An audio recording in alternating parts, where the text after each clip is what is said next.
A service of KIBMradio.com, the Internet's home for an all old-time radio.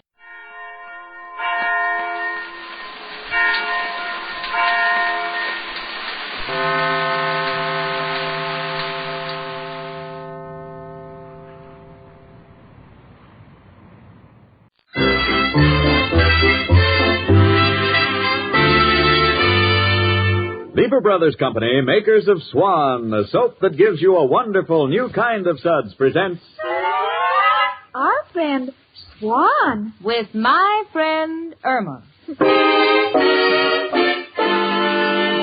Starring Marie Wilson as Irma and Kathy Lewis as Jane. Friendship, friendship, just a perfect friendship. When other friendships have been forgotten, theirs will still be hot. My friend Irma.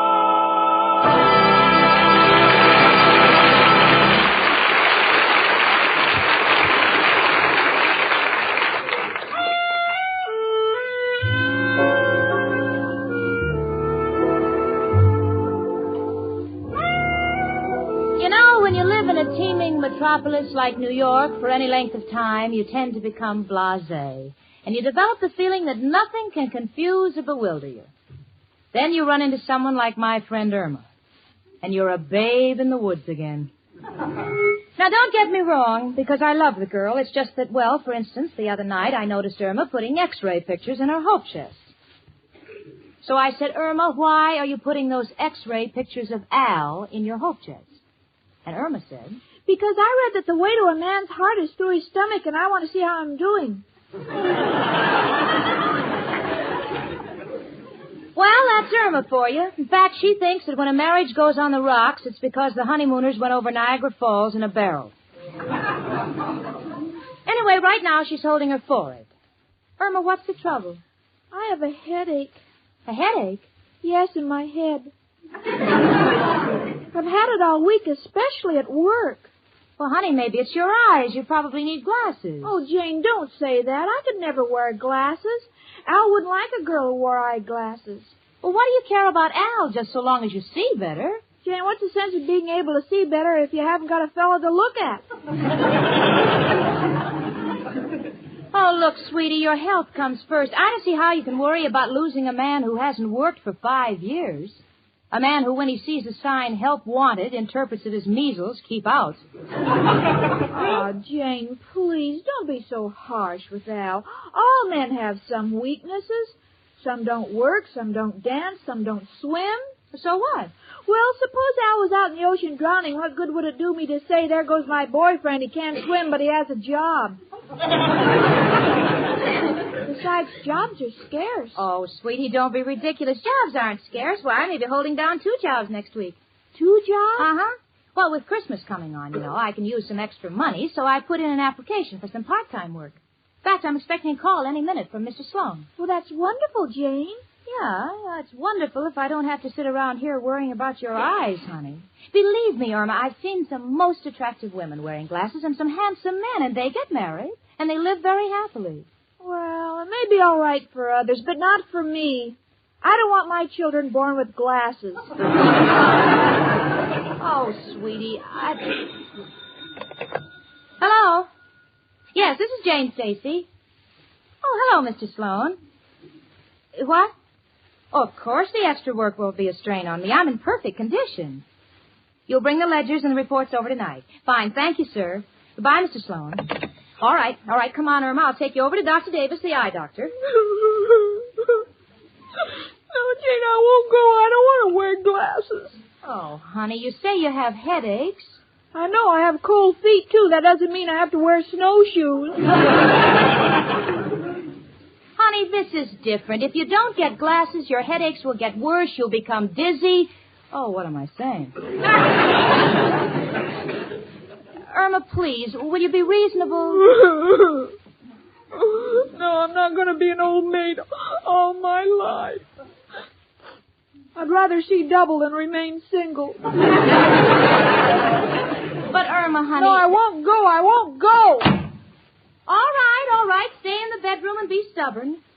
Maybe then you'll see things differently. Come in.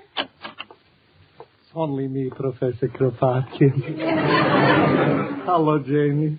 Hello, Professor. Sit down, won't you? Thank you. I hope you don't mind my stopping by for a few minutes. The bats in my room drove me out. Bats in your room? Yes.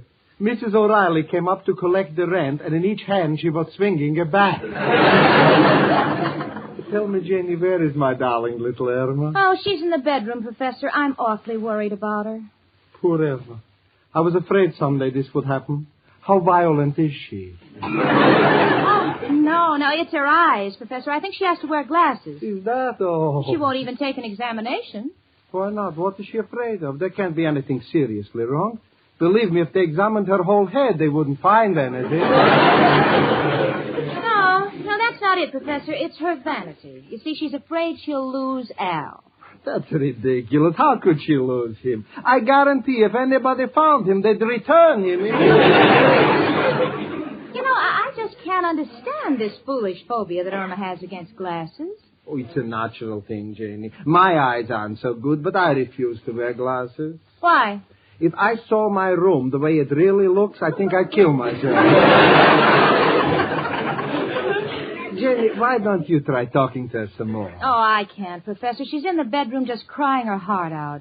Honestly, I'm just worried sick about her. Oh, I hate to see a woman crying. You know, a woman only cries for two reasons. Either she is suffering, or she is about to make you suffer. Jenny, let me try to talk to her. All right, Professor, I'll call her. Irma? Honey, come on out. The professor's here. He wants to talk with you. Don't bother me, Jane. I want to be alone with my thoughts. My, a young girl like that should have such gruesome company. Please come out, Irma, darling. I'll cheer you up.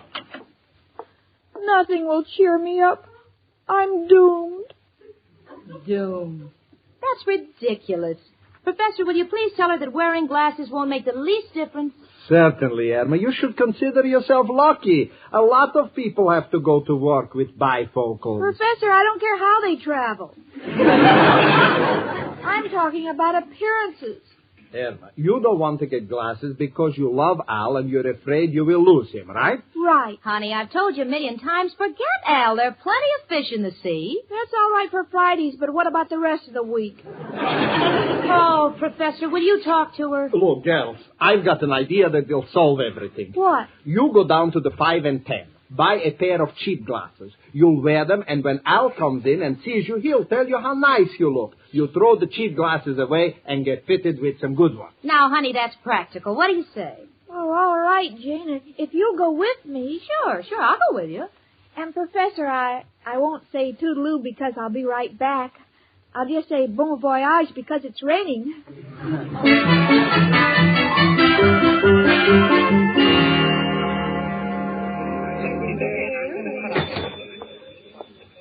Gee, Jane, don't you just love the 5 and 10? Everything's so expensive looking. Now, control yourself, honey. Come on, here's the eyeglass counter. My, what a selection. Can I help you? Yes, I'd like to get some glasses that my boyfriend would like. Well, we have glasses to fit every personality. What does your boyfriend do? You have no business picking on him. Let me handle it, will you, honey? Miss, she wants the glasses for herself. Well, how about these? Do you like them? Well, how do you like 'em, Jane? How do you like 'em? That's not a fair question. If I could see what the glasses look like, I wouldn't need glasses to see what they look like. See? Put 'em on, Irma. All right. Why in the world have you got your eyes closed? I want to see if I can see in the dark. Oh. Please, honey, come on. We haven't got all day, you know. All right. Miss, this pair seems fine on me. Here's the money. Thank you. Do you want a bag for them? No, thank you. I won't be able to see where I'm going. Oh, come on, honey. Look, honey, maybe you better run along home. I want to go to the stationery store and pick up a shorthand book so I can take dictation for Mr. Sloan tonight, okay? All right, Jane, I'll go home. Gee, I'm dying to hear what Al will say when he sees me wearing eyeglasses.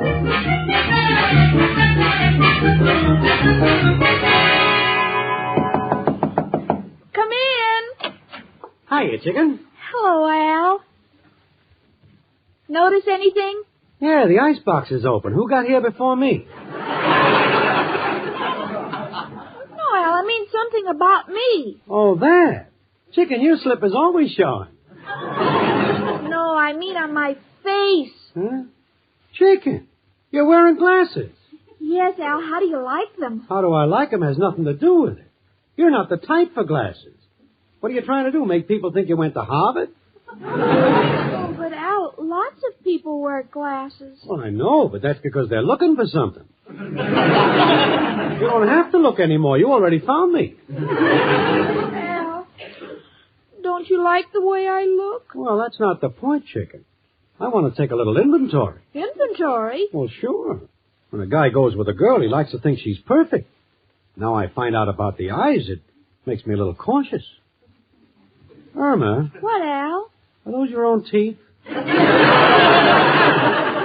Oh, Al, how could you ask a question like that? Well, it's a perfectly natural question. Once a dame starts breaking down, she breaks down all over. Oh, Al, you don't love me anymore. Well, certainly I do, Chicken. I was just making an observation. To me, you're as pretty as ever. No, I'm breaking down. I can feel it. Chicken, you're just slipping off the couch. Believe me, you're the same sweet Irma I've always loved. You're just saying that. I'm a monstrosity. No, baby, you're as beautiful as ever. It's no use, Al. Men don't make passes at girls who wear glasses. That poem ain't true. As long as a girl's got a build, her sofa will be filled. No, you're just trying to be kind to me, and I won't have it. Oh, please, Chicken, I didn't mean it. I love you. Here, I'll prove it to you. I'll kiss you. That's no good, Al. My eyes are so bad. How will I know it's you? Chicken. No, I don't appeal to you anymore, and I know it.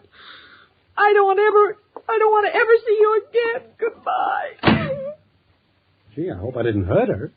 Chicken. Oh, hello, Al. Where's Irma? Oh, in the bedroom. Something wrong? Just a typical lover's quarrel. Well, think I'll be running along. Goodbye. Bye. Irma? Honey? Irma Peterson, where are you going with that bag? I'm leaving. Leaving? Yes, Al saw me in my glasses, and though he tried to be kind, I know what he really thinks. Oh, honey, it's only your imagination. Well, I've made up my mind. You'll never see me again. I'm going away forever. Forever? Yes, and when I come back, don't ask me where I've been.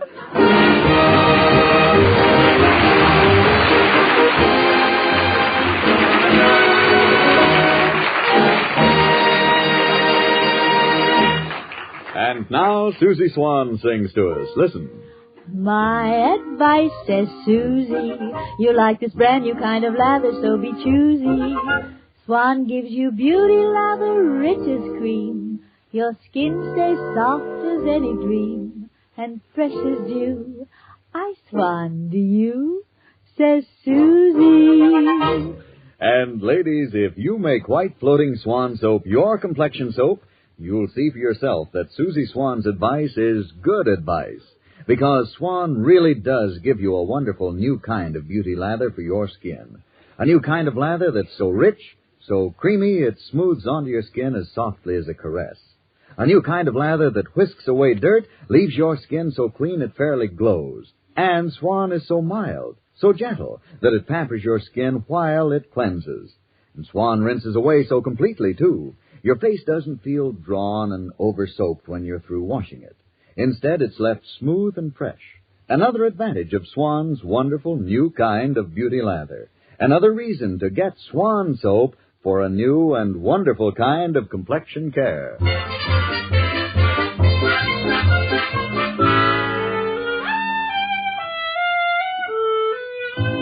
Well, Irma has gone away forever. That means she's gone to the movies to sit through a double feature twice.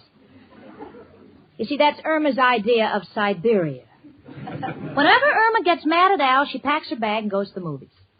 Frankly, I'm quite accustomed to Irma's little jaunts, but right now I'm considerably upset. What with Mr. Sloan coming tonight to give me dictation, I don't have too much time to get Irma to an eye doctor.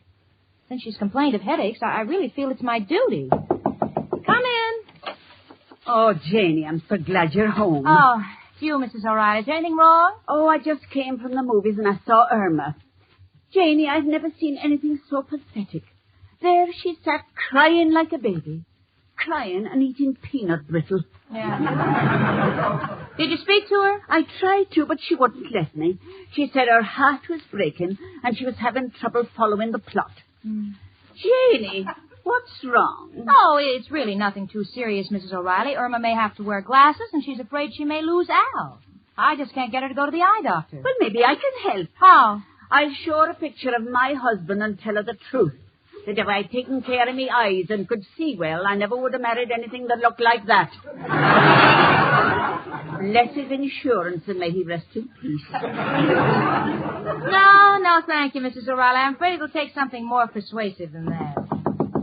Excuse me, come in. Oh, Jane. Miss O'Reilly? Oh, I'm glad you're back, Al. I want to have a word with you. What in the world did you tell Irma? You mean when she had the glasses on? Mm-hmm. Well, I'll admit at first I was thrown. But then I told her it didn't make any difference, but she didn't believe me. Well, you couldn't have been very convincing. What do you mean? I was even going to tell her they made her look intelligent. How far can a guy go? Well, if you really cared for her feelings, you would have been more tactful. Tactful? Look, Jane, I love Irma. You think if I didn't, I'd be breaking my head over getting these big deals every week? Al, I don't want to hear any more about your deals. I still haven't gotten over your last one. Pumping up pigeons and selling them for turkeys. Well, I'll admit that wasn't practical, but this one's a natural. Working on a machine gun with a built-in flag and a recording of the Star-Spangled Banner. So when you're holding up a bank, it don't look suspicious because everybody's saluting. Of course, if it's illegal, I'll drop the whole idea. Well, if you're going to do any dropping, drop into that movie and get Irma back. I want to get her to the eye doctor before Mr. Sloan gets here. Leave it to me, Jane. I love that girl.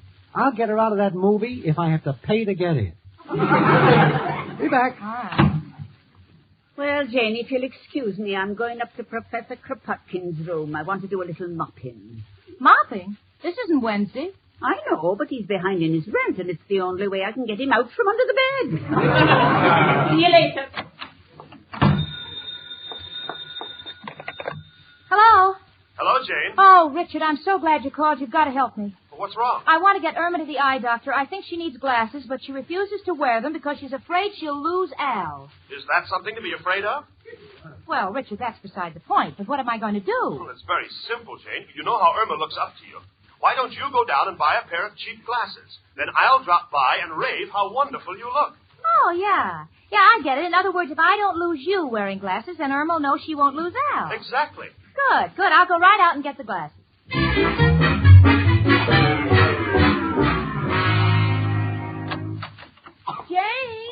Jane!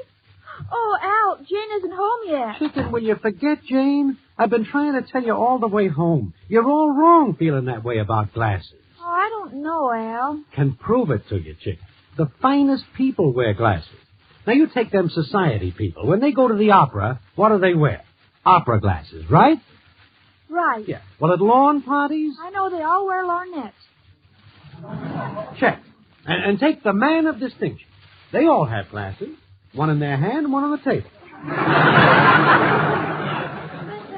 I don't know. Chicken, even the most glamorous movie stars wear glasses. Name one.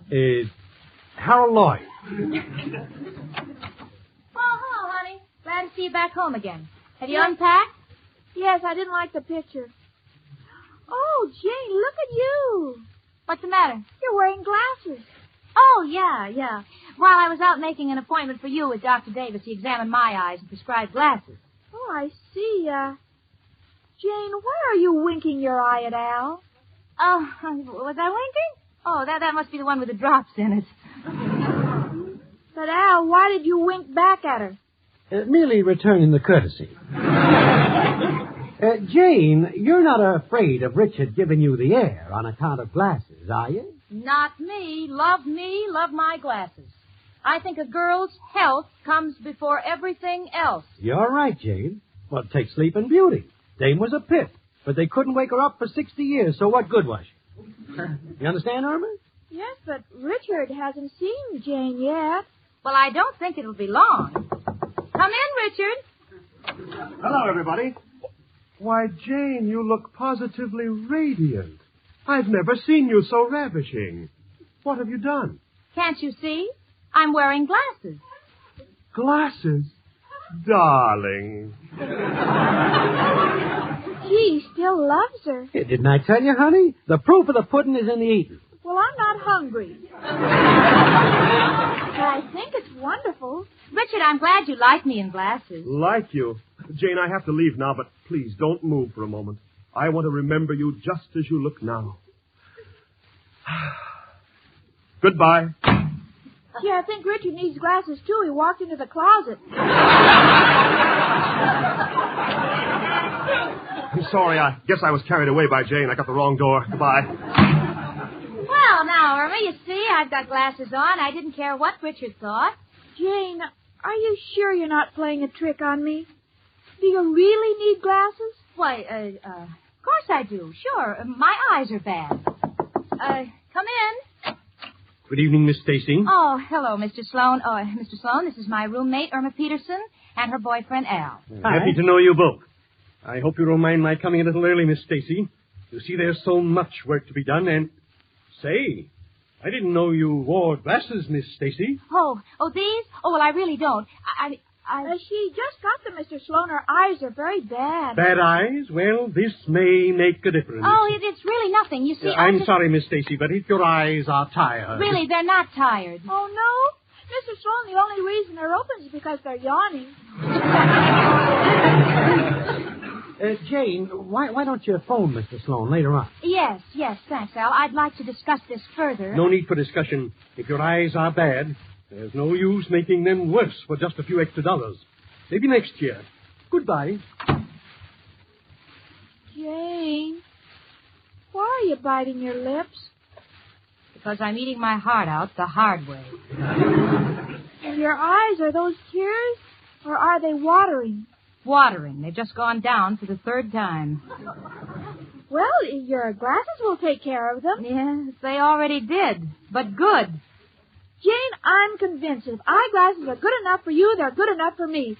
We'll go to the eye doctor's as soon as I wash my face.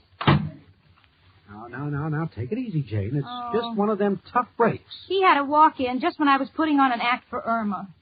Now, what am I going to do for that extra Christmas money? Things will turn out, Jane. Besides, you already have a good job. What do you want two for?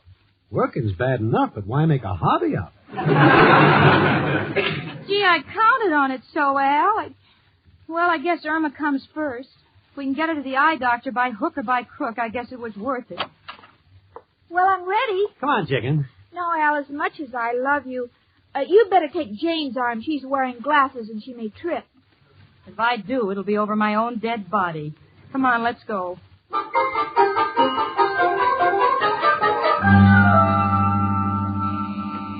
Come in. Dr. Davis, this is my roommate, Irma Peterson. How do you do?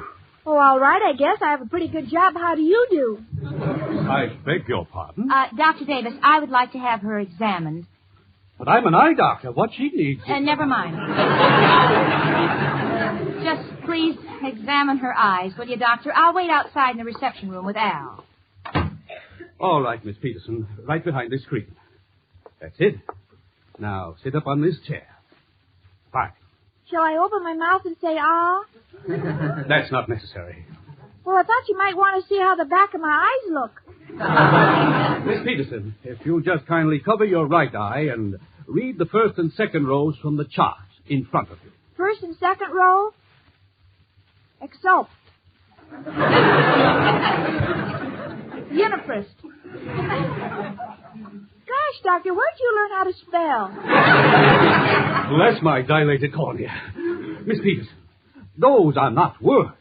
Now, please read the letters in the third and fourth rows. All right. E-M-R-L-Z-A-P-O. APO, you've got it all mixed up. It's OPA.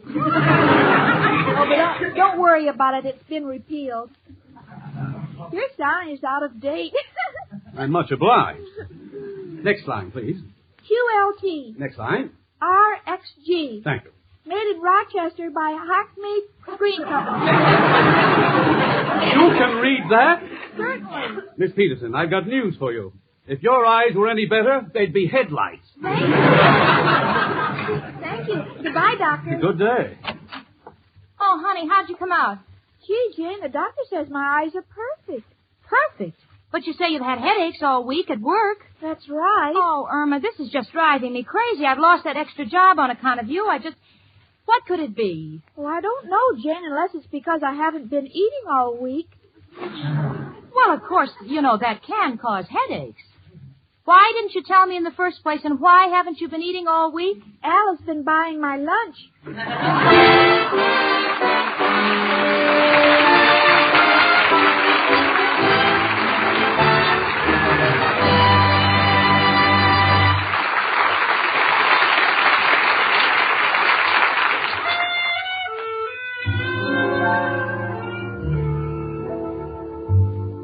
The other night, Irma was playing some records, and I was just relaxing, when suddenly I noticed that Irma was holding a cake of Swan soap in front of the phonograph. Irma, I said, why on earth are you playing those Frank Sinatra records to that bar of Swan? Irma said, Jane, you know what Sinatra singing does to the girls. Well, I've never seen a swan swoon before. Well, no matter what she says, Irma certainly knows the soap for her complexion. White floating Swan soap. Because Swan gives a wonderful new kind of lather. A new kind of lather that's perfect for your skin. Yes, it's perfect because it's so rich and creamy. It cleanses your skin to a glowing radiance. And it's perfect the way it feels against your face, soft as a cloud. And gentle, because Swan is mild as fine Castiles. Swan's new kind of beauty lather is perfect, too, in the way it rinses away. So thoroughly, your skin is left fresh and smooth, not all tight and over-soaked. And ladies, no other soap can give you this wonderful new kind of beauty lather, because no other soap has Swan's exclusive Super Cream blend. So how about making Swan your facial soap? You'll find that Swan's new kind of beauty lather will give you a new and wonderful kind of complexion care.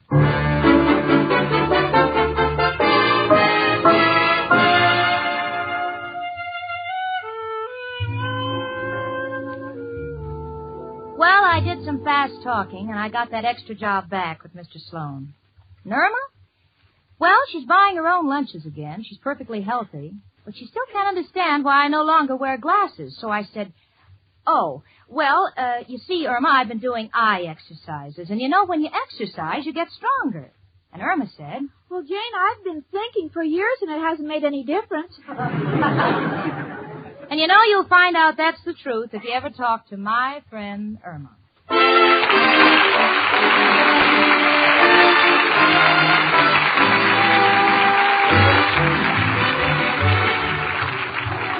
My Friend Irma, presented by Swan, another fine product of Lever Brothers Company, was produced and directed by Cy Howard. Tonight's script was written by Cy Howard and Park Levy. Folks, next Monday evening, tune in an hour earlier over most of these same stations for the Lux Radio Theater. And then stay tuned to listen to Our Friend Swan with my friend Irma. Starring Marie Wilson as Irma and Kathy Lewis as Jane. Hans Conried was Professor Kropotkin. Mary Wilson can soon be seen in the Eagle Lion release, Linda Be Good. Frank Bingman speaking. Spry with Cake Improver. Spry with Cake Improver. Spry means higher, richer, lighter, finer textured cake. Spry means easy, sure success with every cake you bake. Spry with Cake Improver. Spry with Cake Improver. It's S-P-R-Y, Spry, and it's one bowl method for the most delicious cakes ever. For no other type shortening has Spry's marvelous Cake Improver. Try Spry. Tune in again to My Friend Irma next Monday evening at this same time.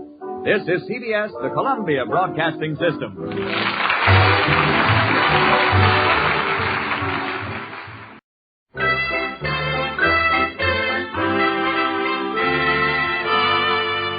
Lever Brothers Company, makers of Swan, the soap that gives you a wonderful new kind of suds, presents... Our friend Swan. With my friend Irma. Starring Marie Wilson as Irma and Kathy Lewis as Jane. Friendship, friendship, just a perfect friendship. When other friendships have been forgot, theirs will still be hot. My friend Irma.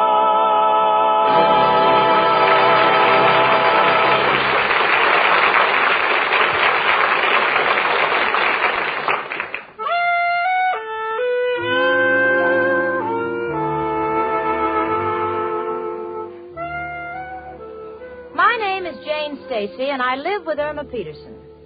You know, they say that we begin to acquire knowledge from the moment we first see the light of day. And I know it's true because Irma's always going around singing, I am waiting for the sunrise.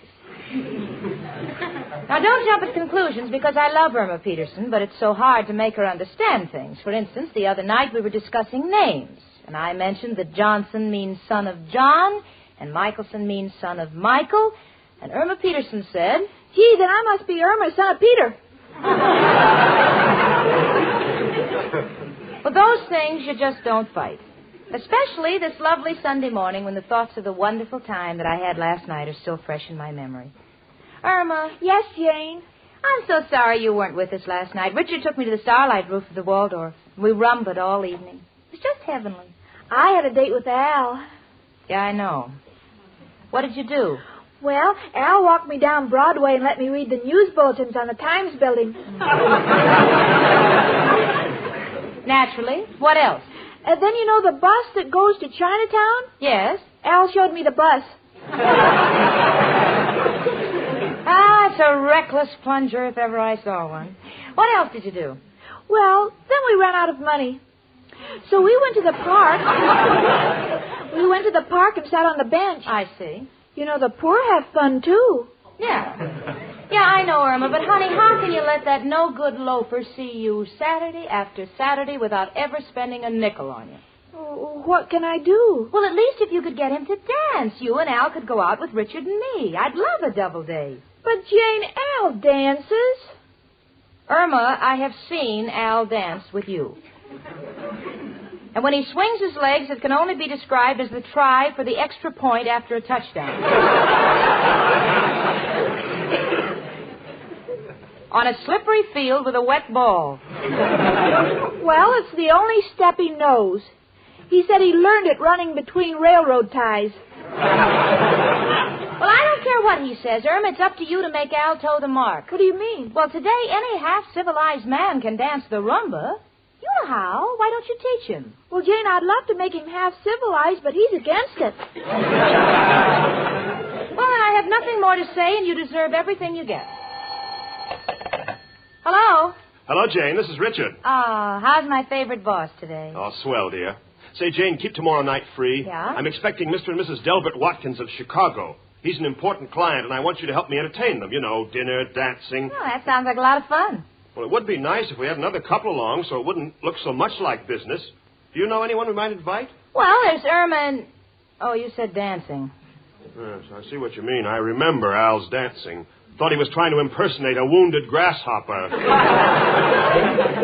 Well, why don't you call back later, Richard? I'll see what I can do. Okay. Bye, Richard. Bye.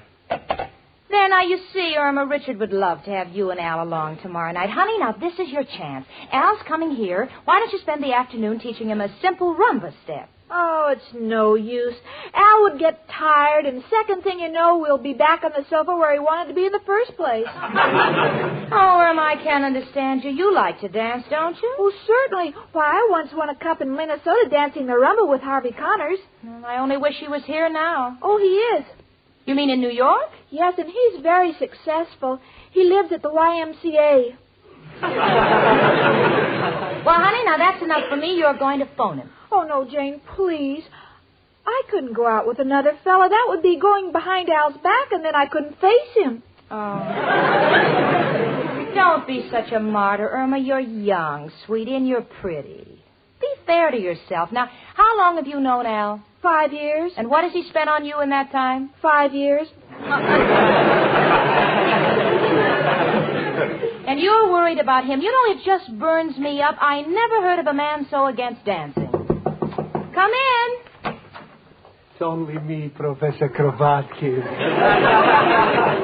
Hello, Janie and Irma, my two little bottle openers. One straight and one screwy.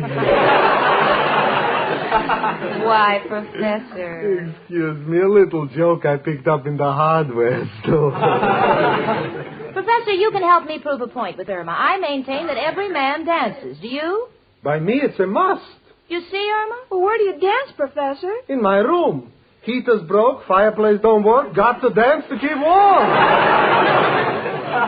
Why, what's the argument? Oh, there's no argument. I'll be back, honey. Oh, Jane, you're not going to call Harvey Connors. Well, if Al won't take you dancing, Harvey might. Now, I'm not going to let you sit home.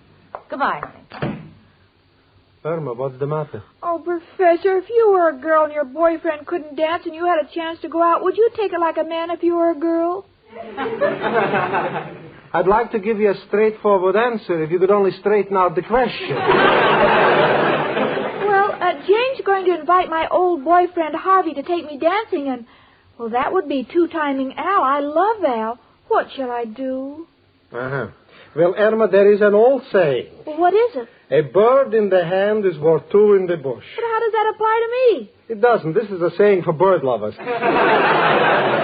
But you ask a foolish question, you get a foolish answer. Oh, Professor, I don't know what to do. If I break up with Al, he'll simply go out of his mind. Then it will really be a shame. Two people so compatible should be apart.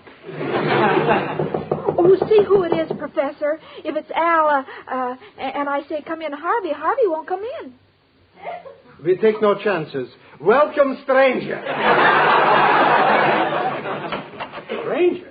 It's me, Al. Hello, Professor. Hiya, chicken. Hello, Al, honey. Why do you look so tired? Can't sleep. That factory across the street is driving me crazy. Well, why don't you go to bed early? I do, chicken, but that noon whistle wakes me up every morning. Speaking of factories, I think I'll go back to my room and punch in.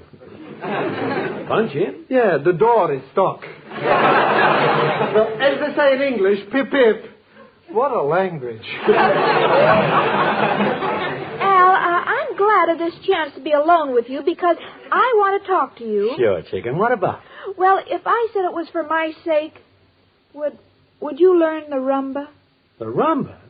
Baby, that's for sissies. The Park Avenue crowd go for it because they got nothing else to do. And having nothing else to do, they get nervous and start to shake. First thing you know, they meet another of their kind who is also shaking. Put them together, you got a rumba. Oh, Al, you're so selfish. All you want to do is sit here on the sofa when we could be dancing. Selfish? Chicken, what I'm doing is for the good of my fellow man. Let me ask you, how many guys in an orchestra? I don't know. About 15, I guess. You know how many guys are employed in a sofa factory? 10,000. Should I put 10,000 guys out of a job just to keep 15 working? Oh, Al, but we'd have so much fun together. Chicken, what's in back of all this? Well, if you would let me teach you the rumba this afternoon, we could go out with Jane and Richard and the Watkins tomorrow night. Sorry, Irma, not interested. No rumba for me. I'm not one of them guys who has to keep bouncing up and down because he ain't got the nerve to look a dame in the eye. All right, Al, but don't blame me for what might happen. What are you talking about? Well, Al, you're not the only pebble in the sea, and there are plenty of fish on the beach. Now, look, chicken, just because I won't rumba, don't threaten me. You're a sweet kid, but take it from me, guys are very scarce nowadays. Before you find another guy, it might be a long, long time. Who is it? It's me, Harvey Connors. My, how time flies. Who's that, chicken? Oh, Al, it's not my fault. You see, Jane said that... Don't blame Jane. I'll find out for myself. Come in. Hello, Irma. Gosh, it's been a long time. Yes, Harvey. I want you to meet Al. Al, this is Harvey. Hello, Al. It's nice to know you. Gee, Harvey, you haven't changed a bit. Neither of you, except you're much prettier. Harvey, Harvey, did you ever hear from any of the folks back home? Just one. Remember Tommy Clark? Tommy Clark. Oh, certainly. He was the first fellow I ever kissed. Gee, how he could kiss. Yeah, nice guy. He's a glass blower now. If I'm not intruding, Bud, why don't you get lost? Lost? Well, Irma's roommate, Miss Stacy, said something about Irma wanting to go to a dance tomorrow night. That's why I dropped around. Well, kid, change of plans. Sorry you got to rush along, but keep in touch. If anything turns up, we'll call you. Don't bother to write. Oh, wait a minute, Al. Harvey's an old friend. We won a rumba contest together in Minnesota. Didn't we, Harvey? Yes, it's been a long time since I danced with you. Shall we dust off the old insteps and give it a whirl? Hold up there. What's wrong, Al? No girlfriend of mine is going to dance with no fast-talking city slicker. Now, just a Oh, minute please, there. Al, now don't make a scene. Hi, everybody. Hey, what's going on? Oh, Jane, isn't it terrible? They're fighting over me.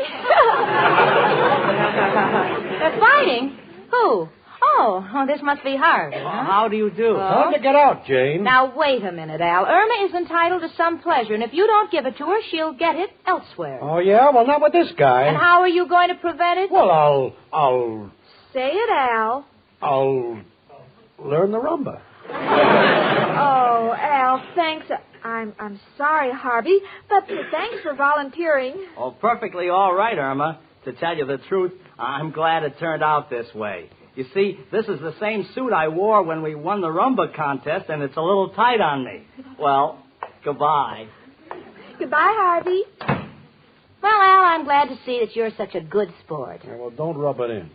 I'm going to let Irma teach me today, and I'll learn to rumba so good, she'll think she's dancing with Arthur Murray. Don't be silly, Al. If I wouldn't go out dancing with Harvey, I'm certainly not going to dance with someone else.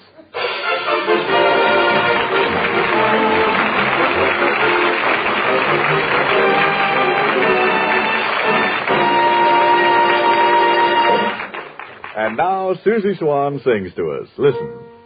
My advice, says Susie, you like this brand new kind of lather, so be choosy. Swan gives you beauty lather, rich as cream. Your skin stays soft as any dream, and fresh as dew. I Swan, do you? Says Susie. You're right, Susie Swan. And you women will agree that it pays to be choosy about the soap you use for your baths. Yes, it pays to use Swan soap. You see, White Floating Swan gives you a wonderful new kind of beauty lather to make every bath tops in enjoyment. Sure, you'll enjoy smoothing that rich, creamy Swan lather on your skin. It feels so soft, so gentle. And you'll enjoy the way Swan's new kind of beauty lather cleanses your skin. Gently, yet so thoroughly, your skin fairly glows with cleanliness. And ladies, here's a special note. You'll really enjoy the new after-bath feeling you have with Swan. Because Swan rinses away so completely, your skin is left smooth and fresh, not all drawn and over-soaked. So, how about enjoying a Swan bath next time? You'll love Swan's wonderful new kind of beauty lather.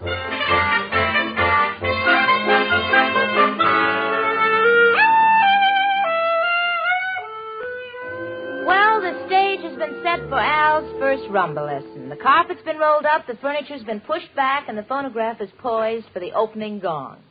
In this corner, Irma Peterson, 115 pounds and ready for action. In that corner, Al, 165 pounds and ready to jump out of the window. Frankly, I've never seen Irma so happy. I just can't get over the radiant look on her face. Her expression is that of a mother who is about to see her child take his first step.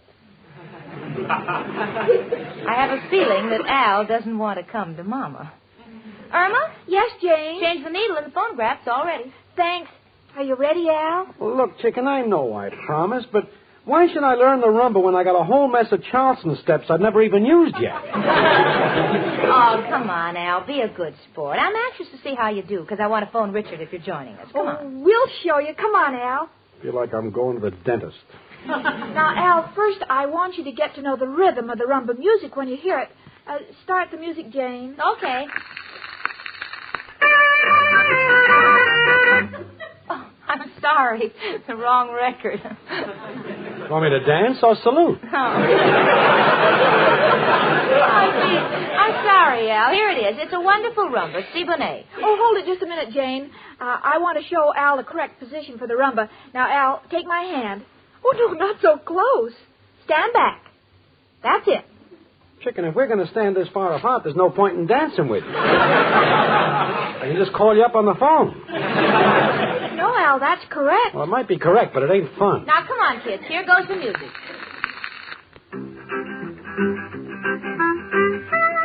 All right, now I'll lead you, Al. Ready? 1, 2, 3, step. 1, 2, 3, step. No, Al. What's wrong? Well, when you dance a rumba, you're not supposed to move the head, the shoulders, or hips. Just the feet and the knees. Understand? Okay, but do you mind if the rest of me comes along just for the ride? Go ahead, Al. Now, come on. Try it again, Al. 1, 2, 3, step. 1, 2, 3, step. No, Al, honey. What didn't I do now? Well, when you do the rumba, you don't jump around. You stay in one place. Can't dance that way, Chicken. Got to keep moving. Why? The joints I go to, my pockets will be picked in the first aid box. Oh, Chicken, I want to make you happy, but I just wasn't cut out for this sissy stuff. Oh, don't say that, Al. You're graceful. Oh, you think so? Oh, certainly. And don't forget, you haven't got a career yet. You could become a great dancer. Well, never thought of it that way. Sure, maybe we could become a team. Call ourselves Al and Irma, those dancing fools. Kind of corny, Chicken. But descriptive. Or maybe Al and Irma, a boy and a girl, 4 legs, that's all. Oh, my. Al, are you going to dance? Try it once more. Let's go. 1, 2, 3, step. 1, 2, 3, step. Oh, no, Al. What do I get a ticket for now? Well, you keep shaking your head. Pretend there's a plate of spaghetti on your head and you don't want to spill it. Keep your head erect. Gotcha. Let's go. 1, 2, 3, step. 1, 2, 3, step. Oh, Al, what are you doing? Sorry, Chicken. Can't concentrate. Getting hungry. Keep thinking of that spaghetti on my head. Oh, Jane, what's the use? You and Richard better go out with the Watkins alone. I'm in love with the wallflower. Oh, don't say that, Chicken. I tried. It's just one of them things. Some guys is born for the rumba, some guys is born for the sofa. Now, listen, Al, you promised Irma. You made her send Harvey home, and you're going to learn if you stay here all afternoon. Let me try leading you. I'm game. Start the music, will you, honey? And listen, Al, I'm not Jolson, and you're not Sonny Boy, so stay off my knees. We'll make a definite effort. Thank you. 1, 2, 3, step. 1, 2, 3, murder! Sorry, Jane. Didn't mean to kick your ankle. No? What were you aiming at? All right. Let's try it again. 1, 2, 3, step. 1, 2, 3, step. 1, 2, 3. Mother. Hey, I thought I did pretty good there. Yes, you did. At mountain climbing. Oh, we better quit. No, you don't, Al. Between Irma and me, you're going to learn this rumba. It kills you. Now, come on. 1, 2, 3, step. Come on. 1, 2, 3, Do step. it. 1, 2, that's right. Come on, step. Al. Come on. 1, 2, 3, step.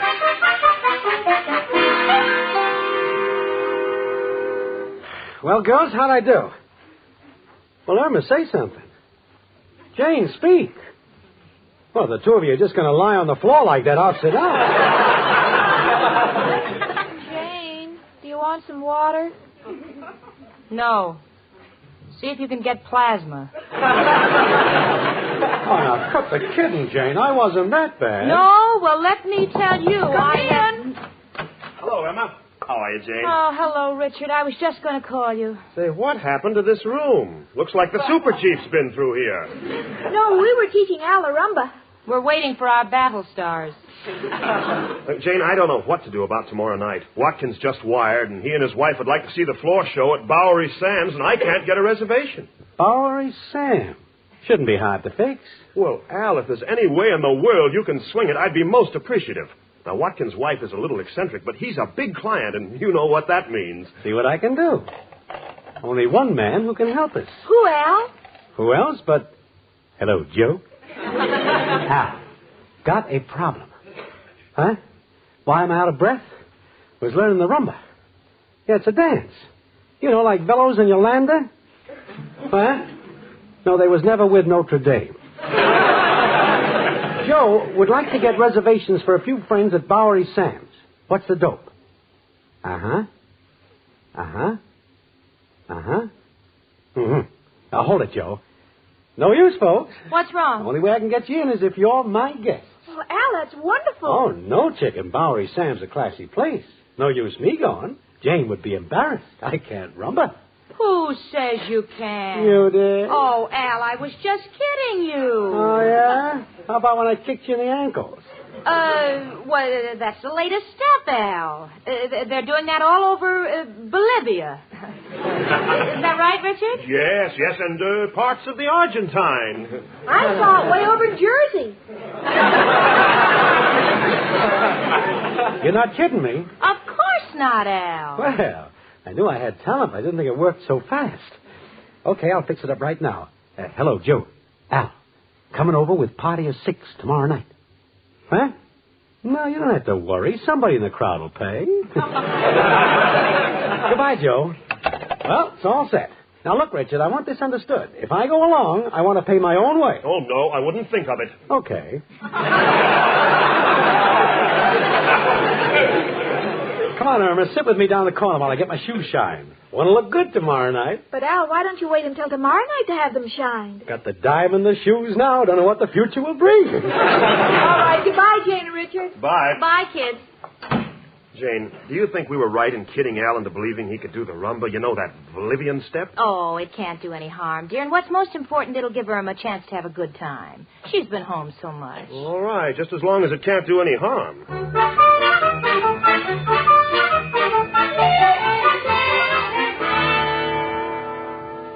Well, we finally got to Bowery Sam's, but not before I almost had a nervous breakdown. Irma couldn't decide what dress to wear, and she finally chose an evening gown with a neckline so low, I'm sure the dressmaker had to stand in the hole to sew it. Al? Well, Al looked rather natty in a rented tuxedo. Took Richard and me quite a time to convince him that he could look just as sporty without wearing black and white shoes. Of course, I told Al and Irma to be on their very best behavior because we don't want to do anything that would embarrass Richard and his guest, the Watkins. Well, anyway, Mr. Watkins is seated at my right. We're all at a ringside table. Mr. Watkins. Yes, Miss Stacy. I see you like champagne. Indeed. How about you, Miss Peterson? Gets up my nose and tickles me. Oh, Mrs. Watkins is very charming, Dell. Well, thank you, Richard. Before she comes back from the powder room, I'd like to tell you that she's just come out of the hospital. Oh, dear, how unfortunate. Well, between us, I think it's purely imaginary. Helen is sure that she has a stomach ailment. If I can only get her mind off it, I might start to enjoy life. Here she comes. Well, here I am again. Say, that's a rumba. You care to rum, Mrs. Watkins? Ow! Well, I haven't danced in quite a while. You don't do too many fancy steps. No, I do the Bolivian rumba. Come on, Mrs. Watkins. 1, 2. Oh, no. Oh, Jane, isn't it wonderful? This will give Al confidence. This will really give her a reason to go to the hospital. Oh, Richard, what'll we do? I warned you. Oh, don't worry, Jane. Look at Mr. Watkins. He's not nervous. No? Then why is he putting ketchup in his champagne? Irma, I can't look. I just can't look. What is Al doing now? I think it's a fancy step. No, he tripped her. Is she hurt?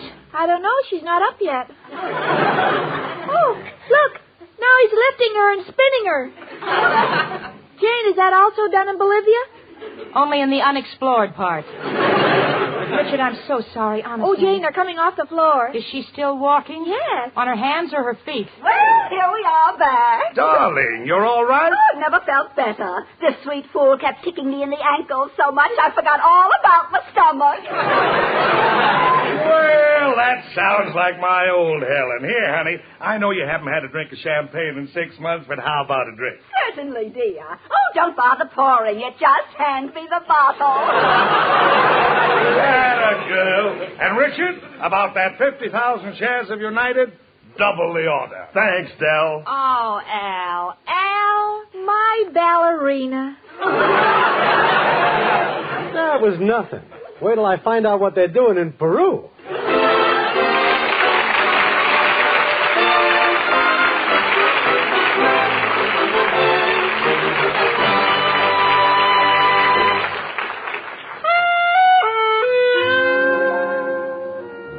I found the bathtub half full of water and several bars of Swan soap floating in it while Irma was busy piling rocks in one end of the tub. She had me for a minute.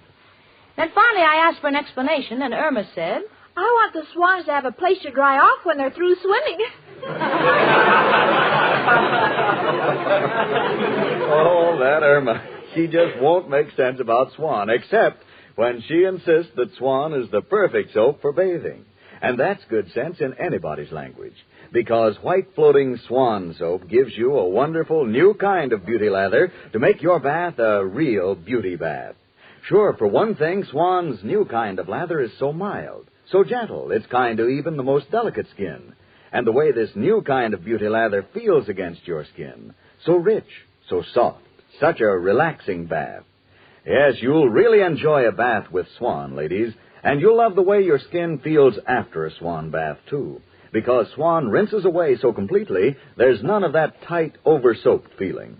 Instead, your skin is left fresh and radiant. So for a real beauty bath, try Swan's wonderful new kind of beauty lather next time, won't you?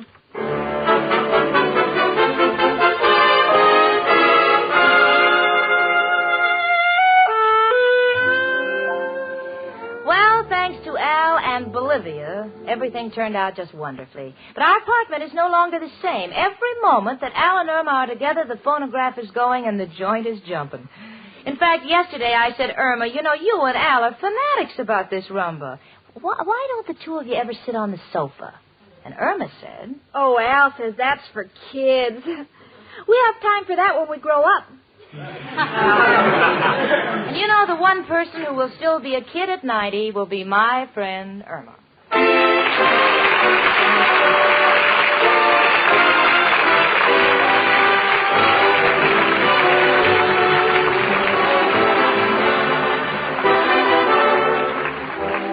My Friend Irma, presented by Swan, another fine product of Lever Brothers Company, was produced and directed by Cy Howard. Tonight's script was written by Cy Howard and Park Levy. Folks, next Monday evening, tune in an hour earlier over most of these same stations for the Lux Radio Theater. And then stay tuned to listen to Our Friend Swan with my friend Irma. Starring Marie Wilson as Irma and Kathy Lewis as Jane. Hans Conried was Professor Kropotkin. Mary Wilson can soon be seen in the Eagle Lion release, Linda Be Good. Ladies, listen. The shortage of fats and oils is still very serious, and it's worldwide. So please, keep on saving every single drop of used kitchen fat. Your butcher will pay you for every pound. Frank Bingman speaking. Spry with Cake Improver. Spry with Cake Improver. Spry means higher, richer, lighter, finer textured cake. Spry means easy, sure success with every cake you bake. Spry with Cake Improver. Spry with Cake Improver. It's S-P-R-Y, Spry, and it's one bowl method for the most delicious cakes ever. For no other type shortening has Spry's marvelous Cake Improver. Try Spry. Tune in again to My Friend Irma next Monday evening at this same time. This is CBS, the Columbia Broadcasting System.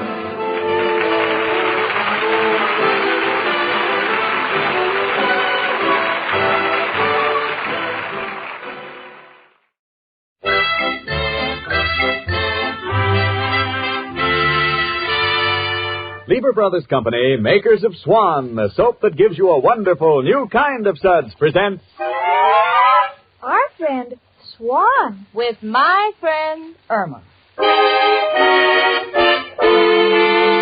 Starring Marie Wilson as Irma and Kathy Lewis as Jane. Friendship, friendship, just the perfect friendship. When other friendships have been forgot, theirs will still be hot.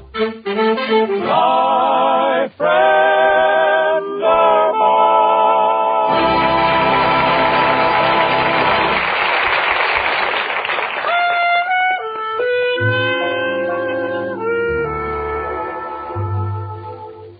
Well, here it is, Christmas Eve at 8224 West 73rd Street, New York City.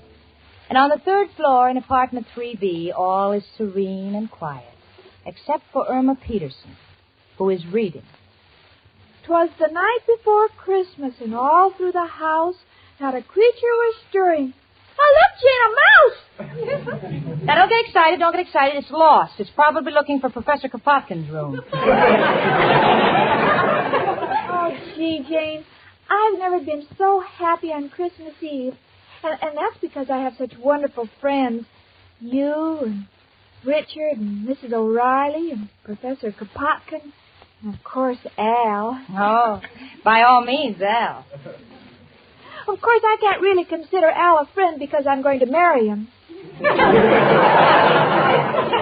Well, naturally. And, Jane, you don't know what it means to have a few good friends you can count on, especially on Christmas Eve, when you'd like to be with your family, but mine lives over 1,500 miles from here. You know, Irma, you never say much about your family. Oh, Jane, there isn't much to say. They're just an average family, just like me. Perfectly normal people. Now, for instance, there's Bertha Peterson, my younger sister.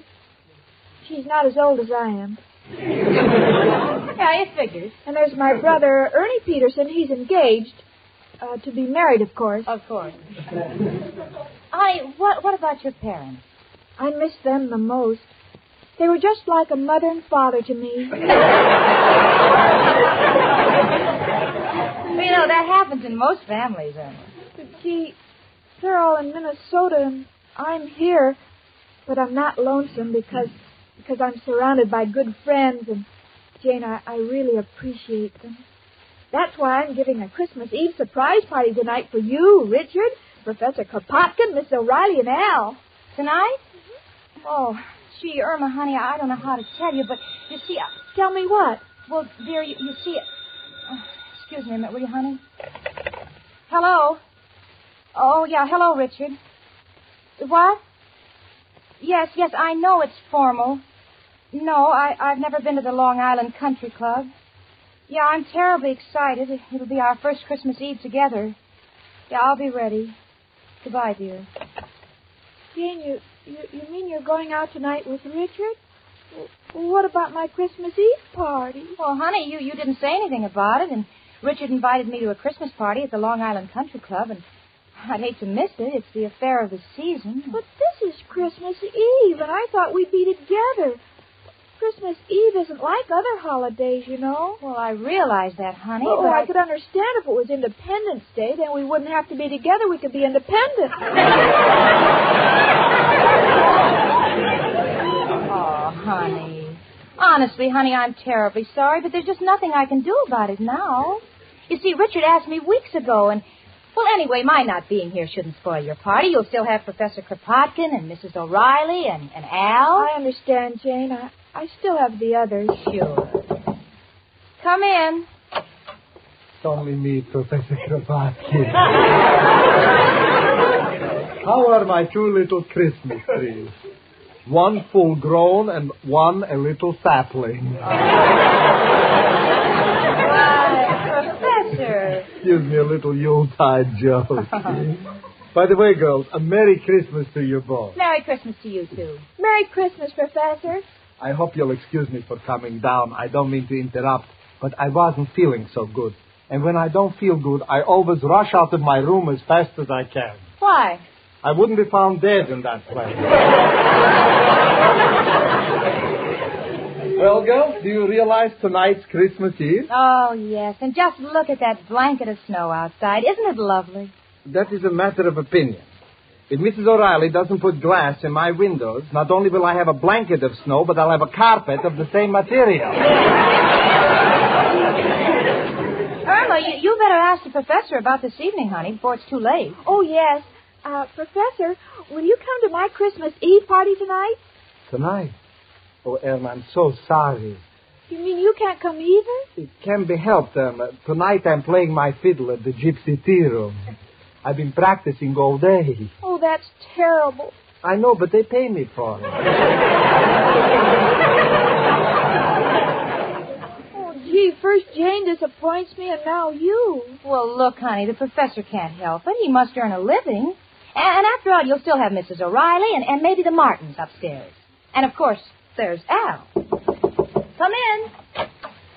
Oh, hello, everybody. Merry Christmas. Oh, the same to you, Mrs. O'Reilly. Merry Christmas. Say, Mrs. O'Reilly, that's a beautiful wreath you got on your door downstairs. But that sign in the middle of it. Oh, you don't like it? Merry Christmas, lots of cheer. Remember the landlady or you'll freeze next year.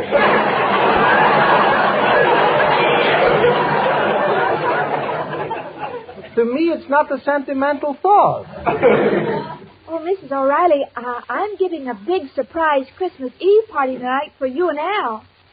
Will you come? Tonight? Oh, Irma, darling, I'm so sorry. You mean you're busy, too? Yes, the Martins have invited me to go to Jersey with them. And since they owe me 4 months back rent, I can't afford to let them get on the train by themselves. This is awful. First Jane turned me down, and then the professor, and now you. Well, maybe next year, Irma. Merry Christmas and goodbye. Oh, Jane. Oh, sweetie, now stop crying. I know you're disappointed, but you should have told us about your party earlier. Besides, you won't be left alone. You won't be left alone. You bought some food, didn't you? What do you mean? Of course I bought food. Then Al will show up, I'll guarantee it. Speaking of food, I think I'll go up to my room and have my dinner. Oh, are you cooking, Professor? No, I take one look at that dump and I sit down and eat my heart out. Merry Christmas, girls. I'm sorry, Irma. Honey, I'm sorry things turned out this way for you. It's all right, Jane. This is one way of finding out who my real friends are. They're Al, every one of them. Come in. Hello, Jane. Hi, chicken. Merry Christmas. Merry Christmas, Al. Oh, Al, Merry, Merry Christmas. I'm so glad to see you. Same here, chicken. I like being with you, too. You mind if I warm my hands on the radiator? Of course not, honey. How did they get so cold? Wanted to take the crosstown trolley, but with all that snow on the ground, it took me 4 hours to find a transfer. That's too bad, and your poor face is so red. Red face? Well, that ain't from the cold, chicken. They caught me with yesterday's transfer. Oh, my goodness, look at the time, and Richard's going to pick me up in an hour. I'm not even dressed yet. Aren't you going to take your top coat off, Al? Oh, thanks, Jane, but I ain't staying. Just come in to wish chicken a Merry Christmas. I got to be on my way. Got a big deal brewing. Oh, Al. Oh, chicken, it's important. You and your deal. Well, business is business, chicken. I got to be running along. But I'll be left all alone on Christmas Eve, and Al, I depended on you. My own boyfriend. Chicken, if I could only explain. Oh, don't bother. None of you must think very much of me if you can leave me alone on Christmas Eve. Fine friends I have. Goodbye. How do you like that? Al, of all the low-down, contemptible, good-for-nothing... Now, hold it, Jane. I won't have you saying those things about the girl I love. I'm not talking about Irma. I mean you. How could you desert her Christmas Eve of all nights? Gee, me, I have to go out with Richard, but you're her boyfriend. Well, Jane, I love her. And when a man's in love, he's not responsible. He may do strange things. Things he'd never do in his right mind. What are you talking about? I went and got a job.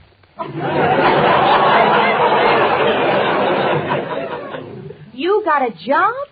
Al, have you been drinking? No, it'd shock you, but it's just for one night. Want to make a little dough and buy Irma a present. Well, I apologize, Al. I'm sorry I yelled at you. Forget it.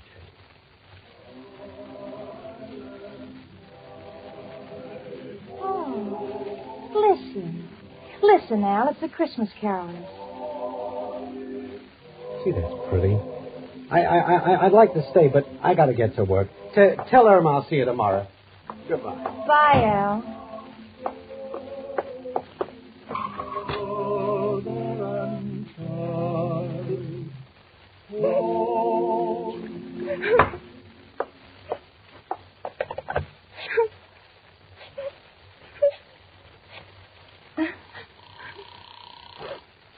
Hello?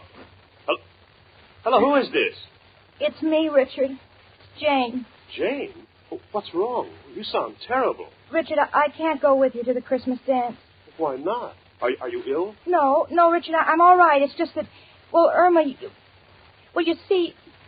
Irma hasn't any family or relatives in New York, and this Christmas Eve all our friends seem to be busy, and... Oh, gee, I just couldn't leave her alone, Richard. I wouldn't want you to. Are you sure you mean that, Richard? Of course, honey, I understand. But I'll talk to you tomorrow. Goodbye, and Merry Christmas, Jane. Merry Christmas, Richard. Al, I thought you left. Came back for my hat. I didn't mean to eavesdrop, Jane, but if you're willing to give up a good time tonight for Irma, I guess it's my duty to be with Chicken, too. Oh, Al, that'd be just wonderful. Well, what about the present you were going to get for Irma? If you don't work tonight, where'd you get the money for it? And I hot my watch. Oh, but Al, that's the only thing you own. You know that no matter how bad times have been, you always said you'd never hawk your watch. Well, a man like me don't need a watch.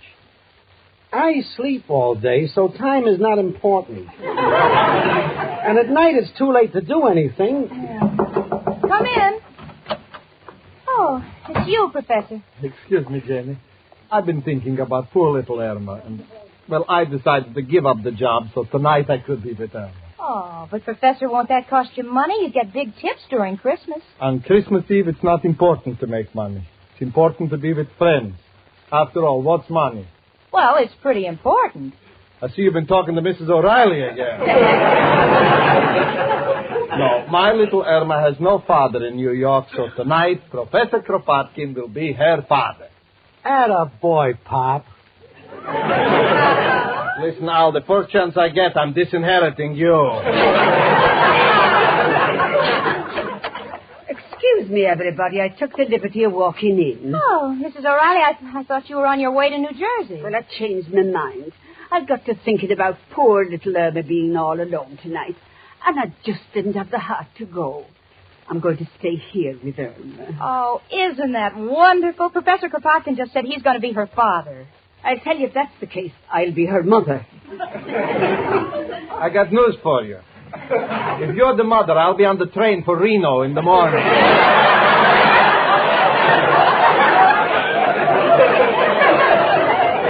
Now, listen, everybody. I've got a wonderful idea. Irma was going to throw a surprise party for us, and now we'll throw one for her. We'll give her the best Christmas any girl ever had. Swell. I'll go out and hawk my watch and buy the present. I'll go get my violin. And we can have the party in my apartment. It's bigger. Come along, Janie. We'll start decorating. Oh, it'll be a Merry Christmas. Come on, Professor. Take my arm. A fair swap. She's been taking my blood all year. Oh, honestly, just wait until Irma finds out. She'll be the happiest girl in New York.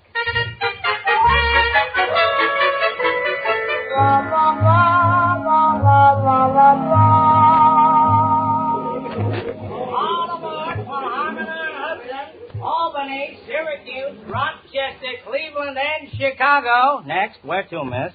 Please, mister, what is the fare to Minneapolis? $58 round trip. $58? I only have $6.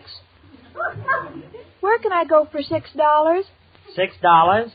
Let me see. How about Niagara Falls? Oh, I couldn't go to Niagara Falls. I'm not even married.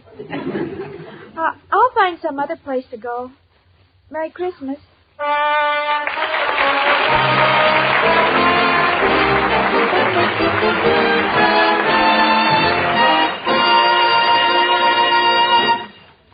And now Susie Swan sings to us. Listen.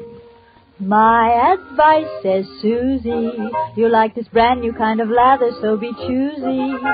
Swan gives you beauty lather, rich as cream. Your skin stays soft as any dream, and fresh as dew.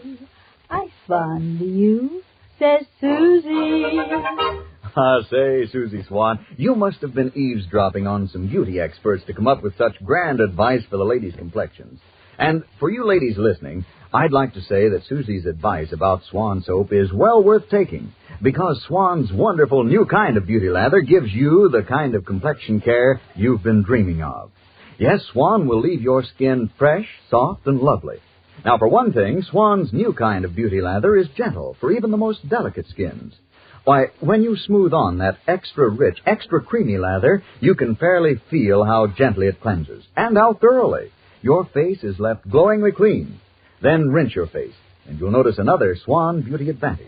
That's the way your face feels, smooth and fresh, not all tight and over soap.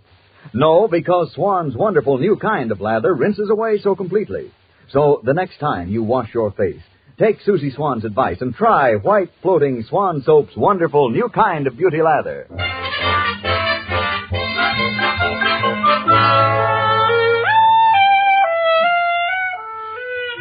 Well, we're all down in Mrs. O'Reilly's room. The professor, Al, and myself. We're setting the table, and Mrs. O'Reilly's out trying to find a Christmas tree.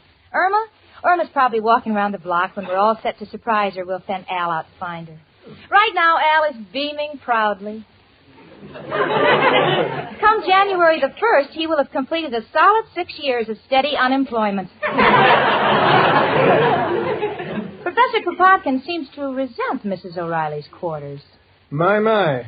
She lives like a queen, and I live like a dog. Now, look, Professor, I know that you and Mrs. O'Reilly have had some differences in the past, but now this is Christmas Eve, and I want all that to be forgotten. You know, she's really a warm-hearted person. Look at the trouble she's gone to. She even put mistletoe on the ceiling. She is wasting her time. I wouldn't kiss her if I thought she'd cut my rent. Easy, she's coming down the hall. Oh, me aching feet. I've walked all over and I can't find a Christmas tree. Did you see Irma anywhere in the neighborhood? No, I didn't, but it's nothing to worry about. We must get the tree before she gets back. Tree? Well, there's only one man who can help us. Who, Al? Who else but... Hello, Joe. Al, got a problem. Need a Christmas tree right away. Huh? I can get one at Macy's already trimmed for $10? Oh, the dime is for a glass cutter. The tree is in the window. Ah, Joe, this is Christmas Eve. When I hear jingle bells, I don't want them on a patrol wagon. What, Joe? You're playing Santa Claus tonight? Going down a chimney? Joe, this is quite a change for you, isn't it? Oh, you're going in with an empty bag and coming out with a full one. Well, Joe, nothing I can say except good luck and Merry Christmas. Oh, Al, what are we going to do? It's getting so late. Oh, that must be Irma. Now, let's all surprise her. Stand over there. Let's put out all the lights and give her a big kiss. Come in. Merry Christmas, honey. Here's one for me. You too, my darling daughter. For goodness sake, will someone please put on the lights? Richard! I thought Irma needed a shave. Gee, Richard, I didn't expect you. I thought you went to the club. Well, I couldn't take it. Same old crowd, same old monotony. So I realized that I'd rather be here with real people on Christmas Eve. Oh, Richard, I'm so happy, and you're more than welcome. Oh, where's Irma? Well, she kind of thought we were all deserting her, so she went out in a huff. That's why we're throwing a surprise party for her. We're waiting for her to come back. Don't want to find chicken until we can get a Christmas tree, though. Got any ideas, Richard? Well, why don't we go out and buy one? Nice gesture, Richard. We'll wait here for you. Oh, Richard, you don't have to. Oh, it's my pleasure, Jane. I saw several on the way over. I'll have one in a few minutes. Be right back. And I'll get the cake out of the oven. And I'll make some punch. And I'll tell you when it's right. Hey, Jane, what are you crying about? The party's taking form. I know. It's so wonderful having everybody pitch in, Richard getting a tree and all of you giving up things. It's the most wonderful Christmas I ever had. La, la, la, la, la, la, la, la.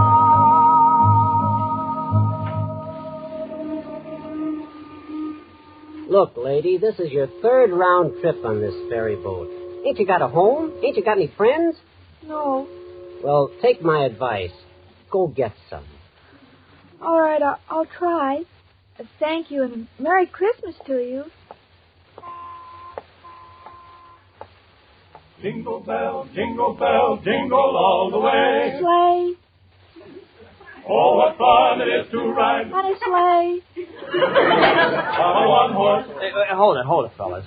Look, lady, we're Christmas carolers. We don't do this for a living, but we enjoy it, and we rehearse a great deal. Now, we don't mind you joining us, but we like to have the sleigh come after the horse. I'm sorry.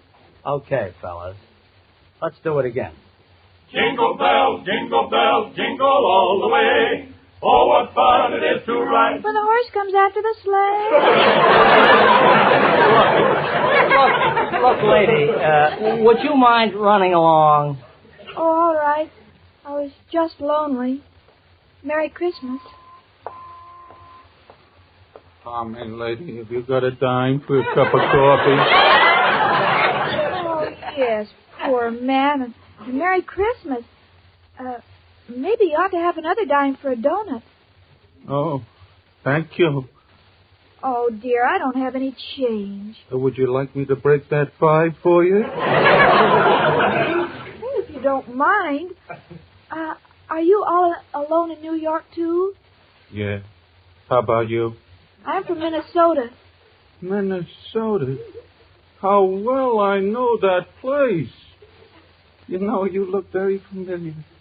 I do? Well, my name is Peterson. Of course. You're Peterson's little daughter.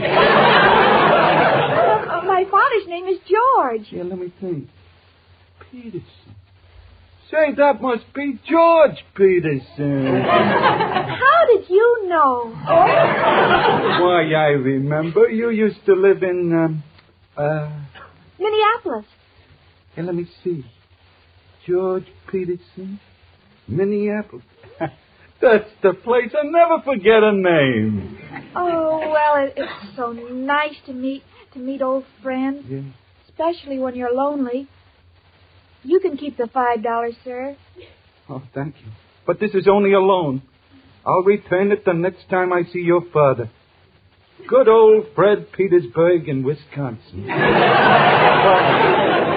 Oh, no, it's Peterson in Minnesota. Oh, mister.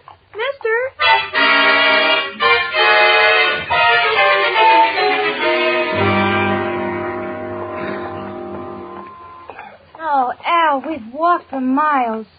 Maybe we better go home and call the police to look for Irma. Yeah, maybe you're right, Jane. Pardon me, but you got a dime. Oh, Al, it's you. You got that quarter you owe me? Mushface, ain't you got no character? How can you panhandle on Christmas Eve? Great pickings tonight. Just got a fin from a blonde. Told her I knew her old man. Peterson in Minnesota. Peterson. Al. Mushface, which way'd you go? Across town, you know? What's the difference? Oh, I've been feeling like a crumb ever since I clipped her. Seemed like such a nice kid. Here, would you give her back this spin? Yeah, thanks. And Merry Christmas. Hey, Bud, you got a dime for a cup of coffee?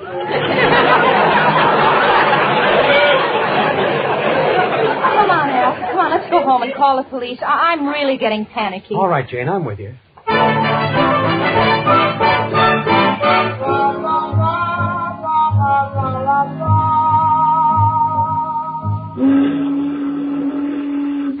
Look, lady, I seen that picture, Mildred Pierce. Now, you get off this bridge. I was just looking at the water, Mr. Watchman. Oh, look, lady, don't look down there. Everything that's beautiful is up here. It's Christmas Eve, you know. Yes, I know. And I'm so lonely. Oh, I get it. You're all alone, huh? Yes. You got any friends? Yes, but my closest friends are far away. Oh, now don't cry, sister. You're coming home with me. We ain't got much, but we're happy to share it. Hey, Bill. Yeah, Did Sergeant? you happen to see a blonde girl? Say, lady, what's your name?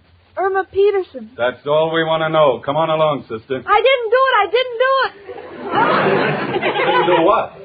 I don't know, but my boyfriend always says to say you didn't do it.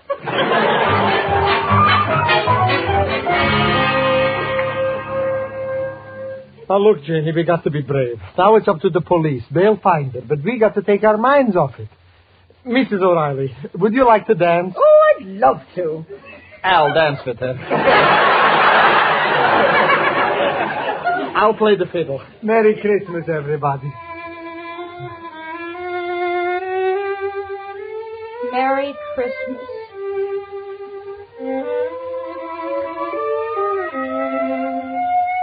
How do you like that? I just started playing already. The neighbors got the police here. No, it's a squad car pulling up. I think it's Irma. My chicken. Oh, Al, it's Irma. The police have found her. She's coming up the steps. Now, quick, turn out the lights, everybody. Come on, we can still surprise her and have the party. Come in, dearie. Oh, Irma, darling. Surprise, chicken. Here's a big kiss for you. And here's a kiss from your father. If you turn on the lights, I'm dying. I just keep this around.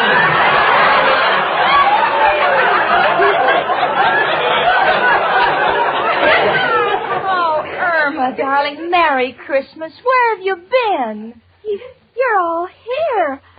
I thought no one loved me, and I felt so alone. Oh, honey, don't you know that people always spend Christmas Eve with their loved ones? You're the one we love the most. Exactly my sentiments. Oh, bless my little Irma. You're like my own daughter. Sure, chicken, I'd never leave you. I want to spend all my Christmas Eves with you. Oh, this is the best Christmas a girl ever had, surrounded by her friends. Oh, it's midnight. Is that right, Al? Wait a minute, look at my watch. Al, why are you going to the window? Watch happens to be across the street.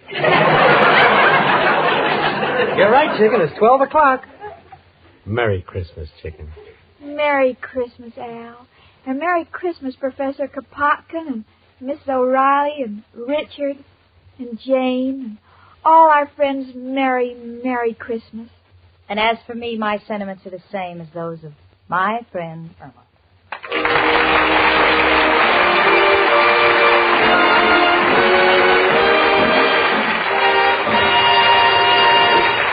Ladies, you can be sure you're getting complexion care that's the last word if you make White Floating Swan your facial soap. You see, Swan soap gives you a wonderful new kind of lather. A new kind of beauty lather that's extra rich, extra creamy. A new kind of lather that smooths on your skin gently and softly, yet cleanses so thoroughly your skin is left fairly glowing with cleanliness. And Swan's new kind of beauty lather gives you another beauty advantage you'll love. And that's the way Swan rinses away. So completely, your skin is left fresh and lovely, not all tight and over-soaped. So, ladies, for a complexion care that's the last word, how about trying Swan's wonderful new kind of beauty lather? My Friend Irma, presented by Swan, another fine product of Lever Brothers Company, was produced and directed by Cy Howard. Tonight's script was written by Cy Howard and Park Levy. Frank Bingman speaking. Here's to a Merry Christmas cake, the lighter, better-tasting kind you get with Spry. Delicate snow-white layers swirled with fluffy frosting and heaped high with coconut. Rich, chocolatey devil's food. Name your favorite and make it the Spry one-bowl way. It's sure to be better tasting, made with Spry, because no other type of shortening has Spry's amazing cake improver secret. For a gala holiday cake, rely on Spry. Amazing Spry with cake improver. That's S-P-R-Y, Spry. This is CBS, the Columbia Broadcasting System.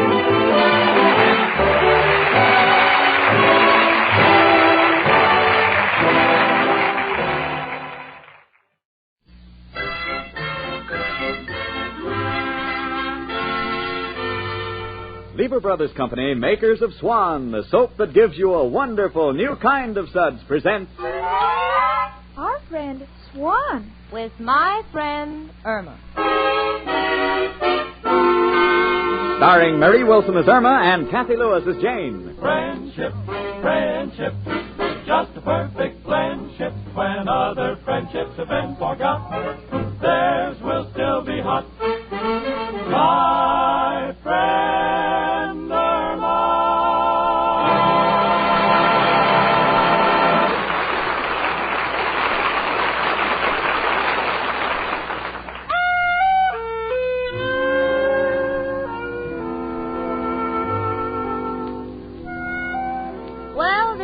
end of the year, and the end of the year is the time to take inventory. Now, let's see. My name, Jane Stacy. Assets, normal intelligence, a fair figure, passable appearance, and a $50 a week job. Liabilities, still single. Item number 2, name Irma Peterson. Assets, cute face, blonde hair, trim figure. Liabilities, 1 vacuum inside of her head. Now, understand me, I love Irma Peterson. She's the sweetest kid I've ever met, but there are times when, well, for instance, the other night we were preparing dinner. Irma was peeling onions, and the tears were streaming down her cheeks. So I said, honey. Yes, Jane? Look, I read once that if you peel onions underwater, it won't affect your eyes. Why don't you try it? Oh, I can't, Jane. I just had my hair waved, and there's a hole in my bathing cap. Well, now you know why I hope the new year will be different. In fact, we're just a few hours away from it. Irma and I are sitting in our little room discussing our New Year's Eve plans. Oh, Jane. Yeah? You know, as the year slips away, I realize more and more how lucky I am to have a fellow like Al. Lucky? With a man who hasn't worked in 5 years? Oh, it's not that. It's just that Al is so sweet. He never forgets me on holidays. He's so reliable. Why, his very name, Al. A-L stands for always loyal. Frankly, I think it stands for avoid labor. What time are you expecting that pause that depresses? Oh, Al will be here before midnight. He said he was going to get up early today. We have great plans for tonight. Really? Where are you going? Nowhere. Come again? We're sitting in. Al is bringing the refreshments, and as soon as we run out of one bottle, he's going to get another. You know you can get all the Cokes you want these days. Why, that cheapskate. Jane, I don't think it's nice of you to say that. After all, he's coming here to see me. Richard hasn't even called yet. Well, I haven't called him. I don't want to go out. But at least he could have called you. Oh, well, it wouldn't faze me one bit, really, it wouldn't. I think only idiots go out on New Year's Eve. Well, Al are in. I don't see why Richard Please, Irma, as far as Richard is concerned, really, I have a headache. Oh, I'm sorry, Jane. Well, then you wouldn't have any fun if you did go out. No, I wouldn't think of it. New Year's Eve means absolutely nothing to me. Nothing at all. I'd much rather just... Hello? Yes, Richard. No, Jane doesn't want to go out. She has a headache. Goodbye. Give me that phone! Well, you hung up. Oh, Irma, how could you? But you had a headache. It went away. See, sometimes a fellow's voice is so much better than an aspirin. Yeah. Hello, Richard. Oh, Richard, this is Jane. What? No, I never felt better. Headache? No, Irma has the headache. Yeah, she got kind of confused, you know. You take me where? Oh, that'd be wonderful. Well, I know it's short notice, but I have practically nothing to do to get ready, and I'll be waiting. Okay, Richard. Bye. Oh, Irma, Richard's taking me out. But you said you didn't want to go. Well, what could I do? Didn't you see how long he begged me? But he hardly spoke to you. Well, he begs very fast. Oh, and look at the time, and I looked like a mess. Yes, your hair needs doing. Oh, it sure does, and I haven't got a thing to wear. Well, Richard will understand. No, Irma, no. This is 1948. It's leap year, and I've made up my mind I'm not going to let Richard forget it for 1 minute. I'm going to see to it that my looks leap at him, and my clothes leap at him, my personality leaps at him. Oh, where'll I begin? A dress. Yes, that's it, a dress.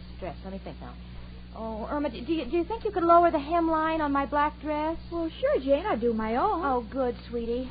Now my hair. Oh, where could I find a beauty parlor open on New Year's Eve? It's just hopeless. Well, Jane, I could do your hair. Do you think you could? Certainly, I do my own, and you know, all my friends say that I have a head that is very unusual. Yeah. Well, I guess I have no choice. Come in. It's only me, Professor Kravatsky. Oh. Happy New Year, girls. And may the years to come find you as sweet and pretty as the two of you are. Thank you, Professor. And may the years make you pretty, too. Oh. All right, Irma. Seriously, Professor Irma, and I hope that the new year brings you health and prosperity and a more decent room to live in. Thank you, girls, but let's not talk about my room. I already made a resolution. No more complaining to Mrs. O'Reilly. No more saying the room looks like a stable. No more will I nail a sign on my door, condemned. 1948 is going to be different. Well, what about paying the rent? How many resolutions can a man make? Oh, my goodness, look at the time. Professor, I don't want to seem rude or anything, but Richard's taking me out, and I've got to wash my hair. Irma, will you get started on that dress? All right, Jane, leave it to me. So Richard is taking her out. That's nice. Irma, where is Al taking you? We're staying home, and I'm glad. Why? Well, you know how crowded nightclubs are. They make you sit in a corner, and next thing you know, someone puts one of those silly pointed hats on your head. And always makes me feel I'm back in school again. And I'm too grown up for that. I know what you mean. How tall are you, Professor? 5'5". Why? Well, Jane wants me to let the hem down on this dress, and I want to get it even all around. Would you mind putting it on? It's a little embarrassing, but if it'll help you, all right. Oh, that's swell. Here, now, let's slip it on. All right.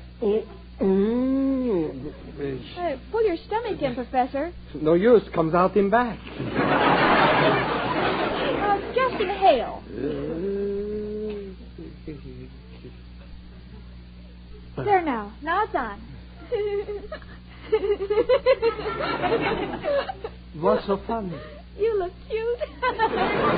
How do you like that? The old professor is a classy dresser.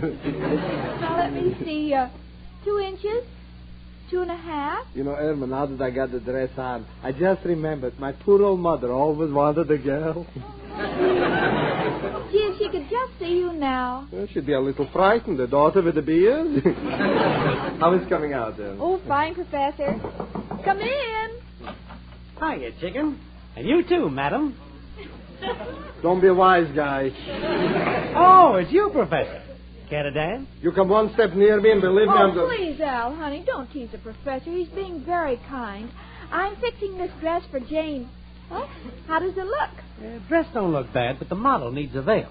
Emma, will you finish already? Well, in a minute, Professor. I'm pinning it up. Yeah. Let me take this minute to say Happy New Year to the two of you. Here, chicken, here's a big kiss. Oh, Al, I want the kiss, but it isn't midnight yet. Don't worry, chicken. I always carry a spare. There. Now you, Professor. Al! Oh, sorry, Professor. The dress threw me. We'll just shake hands. Happy New Year, Professor. Same to you, Al. Now, Emma, please. All right, it's pinned. Now let's take it off. Gladly. Now, if you excuse me, I got to take my hat and coat and run. What's your hurry? It's midnight. Miss O'Reilly gets a little mellow at midnight, and she wants to give me a kiss, and I can't think of a worse way to start the new year. Goodbye. Irma? Yes, Jane? How are you coming with the dress, honey? Oh, fine, Jane. Al's here. Oh, Happy New Year, Al. Happy New Year, Jane. My hair's almost dry. I'll be out soon. All right, Jane. I'll set it when you're ready. You doing Jane's hair, chicken? Yes, there was no time to get to a beauty parlor, and Richard is taking her out. Jane wants to look her best so she'll make a hit with him. Chicken, I just got an idea. Well, what is it, Al? It breaks my heart to see Jane and Richard break up. Well, how do you know they'll break up? Oh, it's in the cards. The dame's got no glamour. What do you mean? Well, look, I'll explain it to you, honey. Remember that picture we saw with Gregory Peck? Who was he making love to? Lana Turner? That's right. A blonde.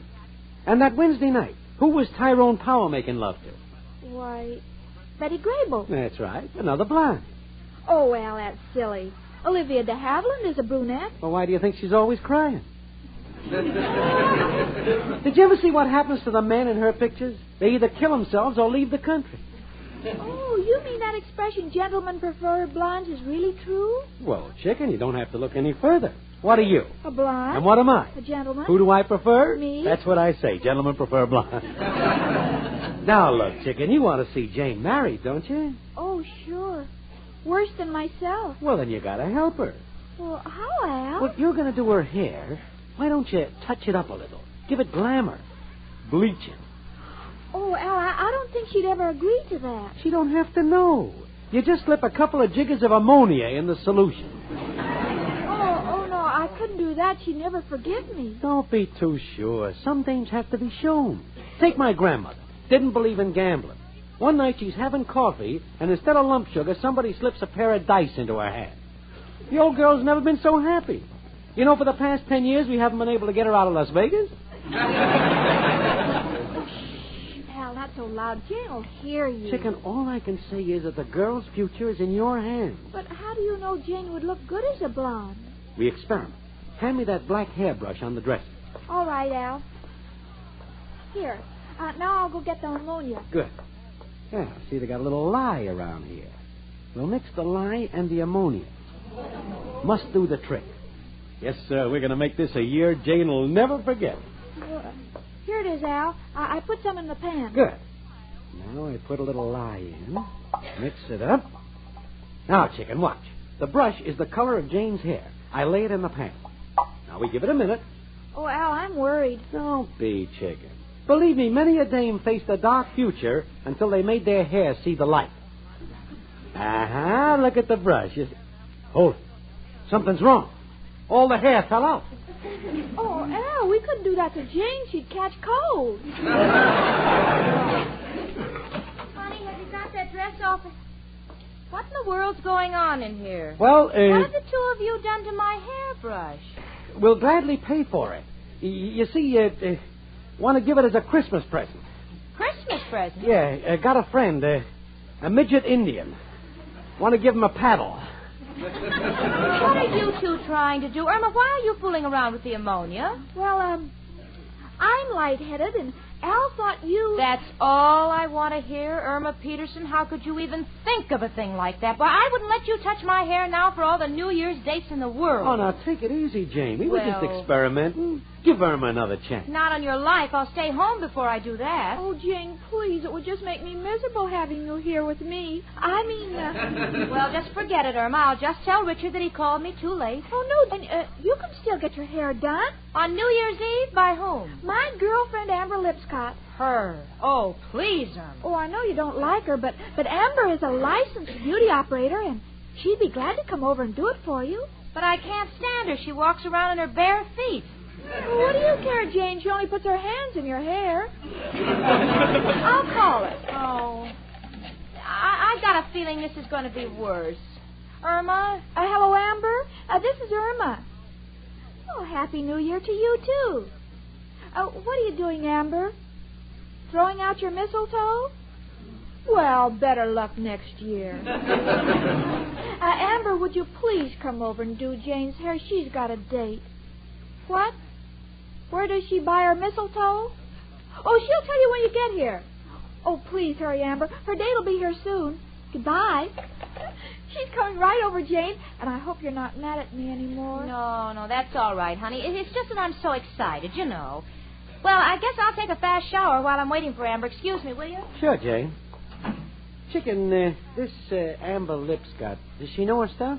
Well, Al, you've seen her. Yeah, what about her? Well, she's a wonderful beautician. She even works on herself. She does, huh? You know, I think before this evening is over, we'll go back to ammonia.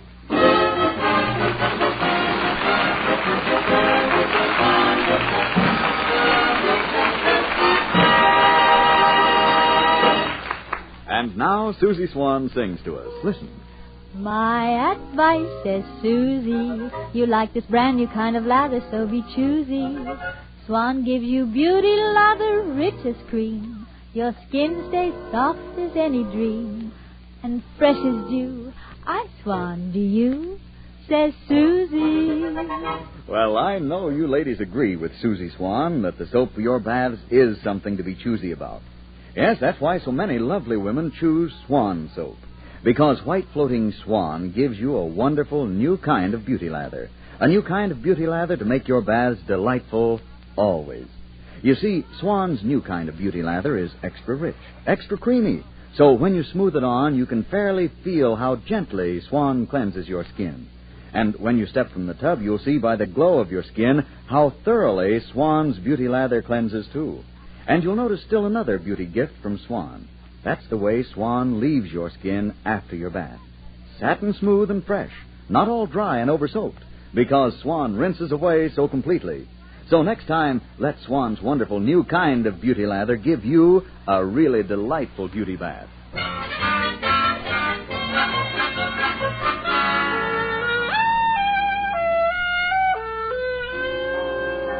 Well, I'm in the shower, but believe me, I'm not singing. Why not? Because it's 9 o'clock, Richard will be here any minute, and I look like a savage. Amber hasn't arrived yet to do my hair, and I still don't know what sort of a job Irma's done on my dress, and the minutes keep rushing past like mad. Oh, what a girl will go through for a little thing like landing a husband. Irma? Yes, Jane? Sweetie, will you iron that hem that you picked? I already have. Come in. Oh, hello, Amber. Hello, dearie.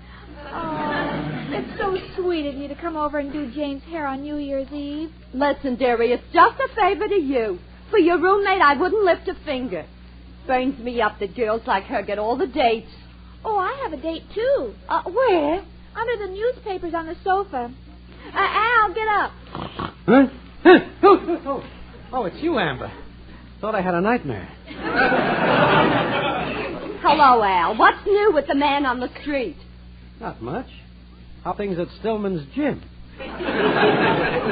Oh, Emma, he's a card. Why don't you ask for a new deal? Irma, for goodness sake, honey, it's getting late. Is Amber here yet? She just got here. Oh, I'll be right out.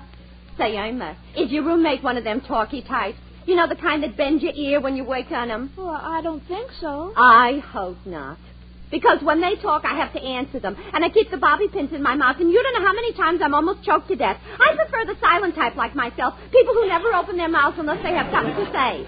Now, let me see. My curlers, my combs, rinse. Oh, no, I forgot the hair lacquer. Say, Al, would you run out and buy me some hair lacquer? You mean it's my turn to talk? Oh, Al, please. Okay, chicken. Where do I get it? The drugstore has everything. And while you're there, get some Tootsie Rolls. I always use them when I run out of curlers. Be right back. Now, let's see. I think I'll have a sit here. Emma, get a towel. No, it's all right. I have one with me. Hello, Amber. Gee, you'll never know how much I appreciate this. I'd do anything for Emma. Just sit down, dearie. Okay. Now, what style do you like? Well, I generally wear it in a side sweep. You're crazy. But I like it. Oh. Well, I guess when a person gets to be 30, they want to look sophisticated. I'm 23. You kidding? Now, just a minute. Just a minute. Keep your head still, dearie. You ain't bobbing for apples. Say, when did you tint your hair last? That's the natural color. Go on, lie to yourself if it'll make you happy. Amber, make Jane extra pretty tonight. She's going with her special boyfriend. You know, as the French say, her patty de foie gras. Just leave it to me. Now, what shall we talk about, girls? What's the difference what we start with? We always come back to men. Personally, I despise them. Now, don't get me wrong. Men have been very nice to me. I don't know where I could have spent my money and had a better time. Amber, the wave set's kind of running into my ears. Oh, well, don't worry, dearie. I'm not charging you extra. Believe me, girls, this would be a better world without men. Oh, Amber, you're just bitter. Look at my Al. I don't know any girl who could take the place of him. You'll find out differently. Believe me, dearie, when I hear what goes on, I don't ever want to get married. You ever been asked? That's beside the point. Well, Amber, you never know. One day you've got nothing. The next day you've found someone like Al. That's really making time stand still. Oh, don't mind Jane, Amber. She doesn't think much of Al. But I know him better. I can count on him in rain, sleet, slush, and snow. So why do you need a fella? You can get the same results with a 4-way cold tablet. No, girls, it's not my nature to chase men.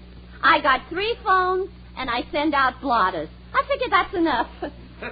Have you tried skywriting? Oh, that's a good one. Emma, hand me the bobby pin. Amber, listen, will you please hurry? It's almost 10. I haven't even tried my dress on. Don't worry, dearie. You look gorgeous.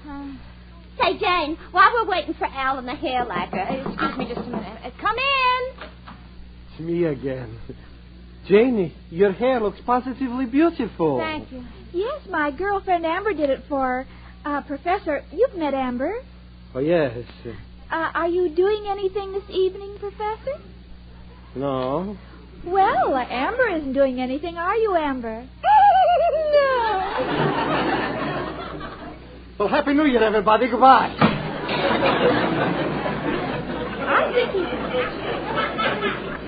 I think he likes you, Amber, because every time he looks at you, he closes his eyes. Come in. Well, got the lacquer. Oh, swell, Al. Will you pour a little in a pan? There's one in the kitchen, honey. Right, chicken. See, girls, isn't he wonderful? I admit he isn't handsome and he's kind of short and he has no job or any money, but I love what's left of him. I'd like to see the pot that got away. Al, will you hurry up with that hair lacquer? I ought to be dressed by now. Coming up. Here you are, girls.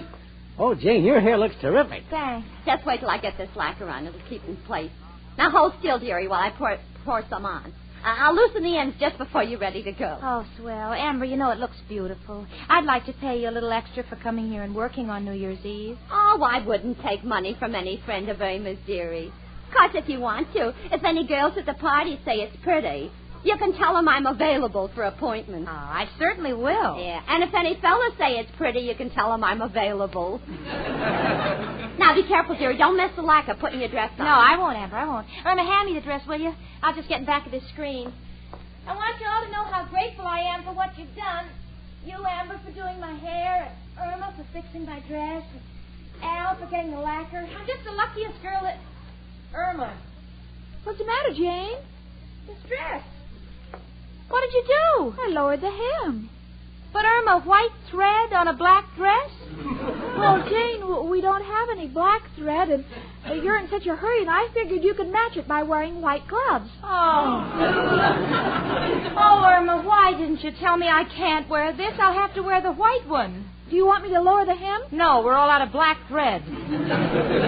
Well, anyway, thank goodness my hair looks pretty good. Amber. What's eating you now, dearie? My hair. I can't move it. It's hard as a rock. Ah, that's ridiculous. Let me run a comb through it. Yeah.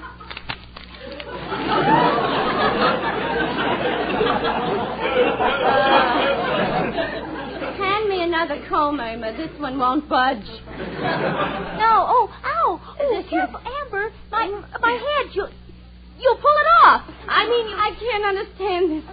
Al, what did you buy? Hair lacquer. Are you sure? Look at the can. Jane, I'm an intelligent guy. When I go to the store, Holy mackerel. What's the matter, Al? I asked the dame for hair lacquer. She gave me chair lacquer. Hair lacquer? Oh, well, now what can I do? Amber, how can you get it off? Dearie, I'm a beautician, not a carpenter. Well, there's got to be some way to soften it. Oh, I'll go out of my mind. If I ever put my head on Richard's shoulder, he'd cave in. Oh, Al. Oh, now take it easy, Jane. We were just trying to help you. Oh, trying to help me. Just look at me. A black dress with white thread and a head full of broken combs. Why don't I learn? Why don't I ever learn the minute you two say you'll help me? I'm just a dead pigeon. Richard will be here any minute and I can't go. I can't go. Oh, don't cry, Jane. Well, what do you want me to do? Sing Old Lang Syne? This is my first New Year's party with Richard and I can't go. Oh, Irma. Oh. Hello? Hello, Irma. Is Jane there? Yes, but I don't know whether she wants to talk now. She seems a little heavy-hearted in the head. Give me the phone. Hello, Richard. Richard, I don't think I'll be able... Jane, I don't know what you're going to say. I'm on my way to pick you up, and I haven't got the nerve to face you, so I called. Jane, I've made a terrible mistake. You're not the only one. What is it, Richard? Well, now, please don't be angry. I know this is a fine time to tell you, but the party I'm taking you to is a masquerade. A masquerade? Now, don't be angry, Jane. Look, do you think you can get something unusual in a hurry? Unusual? Come right over, Richard. Even I don't know what I'm supposed to be. Oh, kids, I'm going. I'm going. Everything's all right. It's a masquerade. Hooray! Happy New Year! Yeah. Oh, Happy New Year, honey. You see, Jane, when Amber and Al and I get together, everything turns out right. The three of us are a perfect couple.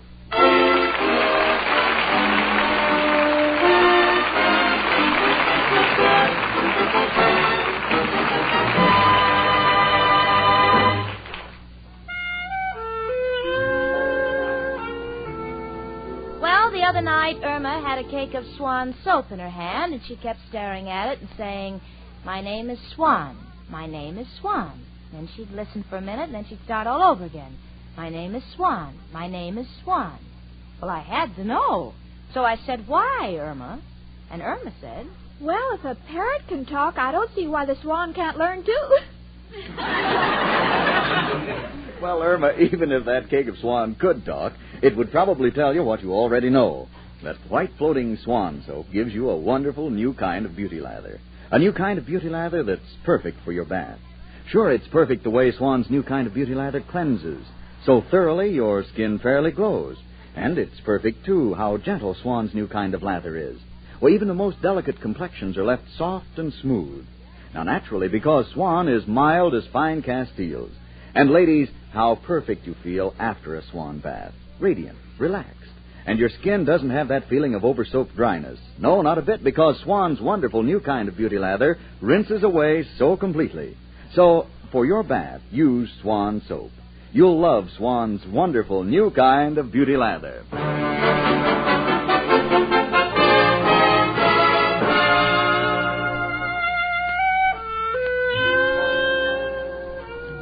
"Well, I got a costume, and I went to the masquerade party with Richard, and I had the New Year's Eve of all time. New Year's Day, I spent in the tub getting the lacquer out of my hair.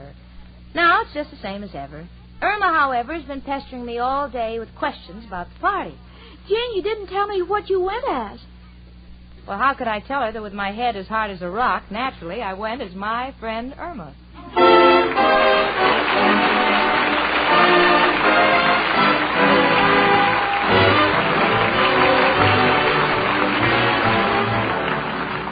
My Friend Irma, presented by Swan, another fine product of Lever Brothers Company, was produced and directed by Cy Howard. Tonight's script was written by Cy Howard and Park Levy. Frank Bingman speaking. For a gala New Year's cake that'll do you proud, rely on Spry's. Sensational Spry with Cake Improver. Made the Spry one bowl way, your favorite cake is sure to be lighter, finer, better tasting. Certainly, because Spry is the pure, creamy, all-vegetable shortening with the wonderful cake-making secret that ensures luscious cakes mixed in one-third the usual time. If you like cake in compliments, Spry is for you, because no other type of shortening has Spry's amazing Cake Improver. That's S-P-R-Y, Spry. Tune in again to My Friend Irma next Monday evening at this same time. This is CBS, the Columbia Broadcasting System.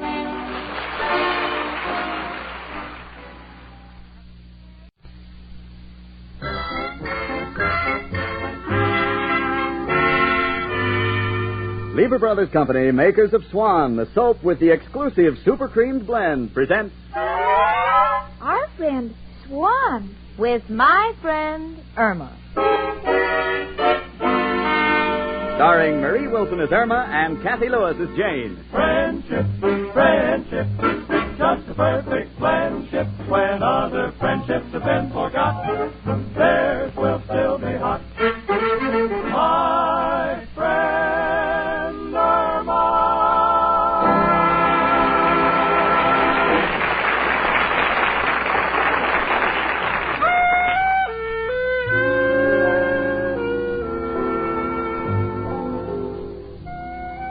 You know me, Jane Stacy. I'm like everyone else, just recovering from the mad excitement of the holiday season. The excitement part is something we all go through, but the madness comes in only when you live with my friend Irma. Now, please understand me, Irma Peterson is a wonderful girl. And without her, our little apartment on West 73rd Street would be, well, it wouldn't be the same. For instance, the other night I started to take down our Christmas tree, and Irma said, "Oh, please don't take the Christmas tree down, Jane. I've been watering it all day. Maybe it'll grow." See what I mean? Well, right now, Irma is sitting at the table doing her homework. Now, by homework, I mean that Irma is a stenographer, and every night she has to come home and try to decipher the dictation she took during the day. Now, there are two known systems of shorthand, Pittman and Gregg. To this has been added the unknown. That's the Irma Peterson system. Such markings have never been found on the inside of an Egyptian tomb. So I'm trying to help her. Irma. Yes, Jane? Now, honey, we figured out one page. Now, what's this you've written here? Dear Sir, as your attorney, I wish to advise you that you must pay X. Regret 12 missing bottles. Oh, it's simple, Jane. What's the X for? Expenses. Oh, yeah. Oh, that's pretty close. What is regret 12 bottles missing? Well, I don't know shorthand for we lost the case. Oh.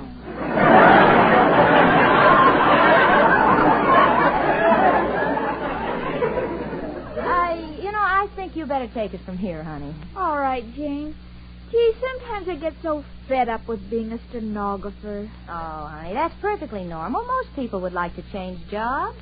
You must remember the grass always looks greener in the other fellow's yard. That's silly. I wouldn't give up stenography to become a gardener. I beg your pardon? Oh, Jane, what's the use? There's no escape. Well, there's always marriage. Oh, I'm sorry, I forgot. If you marry Al, you'll just be working under a different name. You know something, honey? You take the wrong approach to work. Oh, it's all the same. I've tried the 5th Avenue bus, the 6th Avenue bus. No, honey, that's not what I mean. Now, listen, Irma, you see, you're just an average girl, just like millions of other girls in New York, and you're lucky you've got a good job. Now, don't have delusions of grandeur, honey. But, Jane, are you satisfied with being a secretary? Well, I happen to know that a working girl's only escape is marriage. So I'm content to work, sit, and wait, and wait, and wait. Well, if you get tired of waiting, what do, Jane? You pull your hair and then you wait, and wait, and wait. Well, Jane, I'm not going to wait. I'm going to quit my job the first chance I get. Now, listen, sweetie. Come in. Only me, Professor Kropotkin. Hello, Janie and Irma, my two little electric currents. One a live wire, the other a short circuit. Why, Professor? Excuse me, a little joke I picked up in the electric store. Girls, I just came down to borrow some smelling salts. Why? Who fainted? Mrs. O'Reilly, I gave her the rent. Oh, that's wonderful, Professor. Did you get a raise? No, I got a better job. I quit the Gypsy Tea Room. I am now playing first fiddle at the Bijou Theater. Oh, Professor, that's wonderful. What's so wonderful about it? A broken-down theater, a bunch of hula-hula girls is running around wearing practically nothing, and I am sitting behind the bass drummer. I can't see anything. Only from the expression on the saxophone player's face do I know what's going on. Oh, but in a real theater, it's so glamorous. You call this glamour? Emma, in the old country, Kropotkin was considered an artist. I remember as a little boy, people from miles around would come through snow and slush and stand there shivering, waiting. To hear you play? No, my father sold firewood. But even then, I loved music, and I kept on. And what is the result? Today I'm at the Bijou. Gee, Professor, I envy you having a glamorous job while I'm just a stenographer. You know, I'm thinking of changing my job. Oh, Professor, Irma refuses to listen to me. Will you give her a little advice? Gladly. Irma, my pigeon, listen to me. Be satisfied. All that glitters is not gold. I know that, Professor. How do you know? I had the watch Al gave me appraised. No, darling, listen. What I mean is there's a very old saying, look before you leap. But what has that got to do with it? Nothing. This is a saying for broad jumpers. Goodbye and good luck. I'm on my way to the Bijou. You see, Jane, the professor's changing his job. Why can't I? Well, now, honey, the professor happens to be a talented musician. What besides a secretary could you be? Well, I could be a model. Al says I have nice legs. Oh, I know you have, honey. You know, I got them from my mother. What?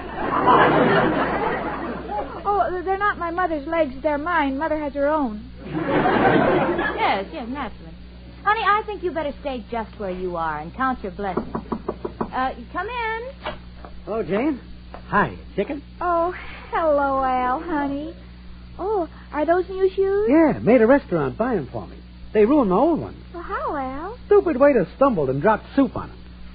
You couldn't wear the old ones because soup fell on them? Yeah, it shrank all the newspapers in my soul. How do I look, chicken? Oh, awfully cute, Al. Feel good, too. Right in the mood to swing the big deal I'm working on. Oh, no. Not another deal. What is it this time, Al? Putting stilts on mushrooms and selling them for end tables? Nothing so wild. This one can't miss. Putting Mexican jumping beans in pancake flour so they'll turn over by themselves.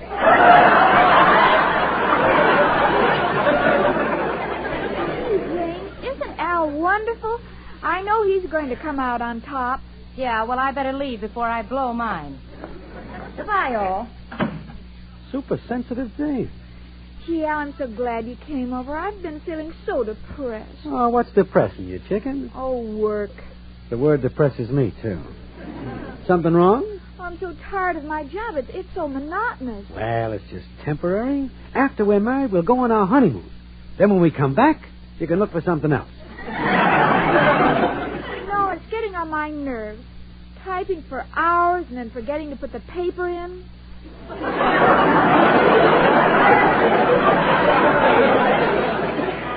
Mailing empty envelopes and having to mail a postcard saying letter will follow.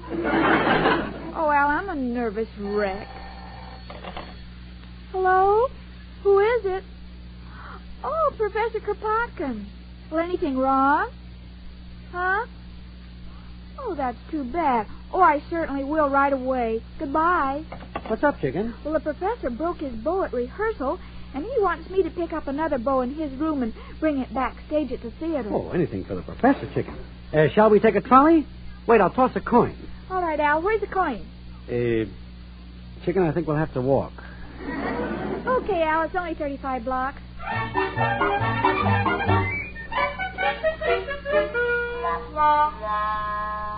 Okay, chicken, here's the stage entrance. Gee, Al, this is the first time I've ever been backstage. Gee, I'm so excited. What a life it must be. And I have to be stuck with an old stenography job. Well, that's life, chicken. Forget it. Now go in and give the professor his bow. I'll wait out here. Where do you think you're going, sister? I'm looking for Professor Kropotkin. I want to give him his bow. Shh, not so loud. The show's on. It is? Yeah, the great Cardoni, the magician, is doing his act. Oh, do you mind if I watch? No. Come over here and peek out of the wings.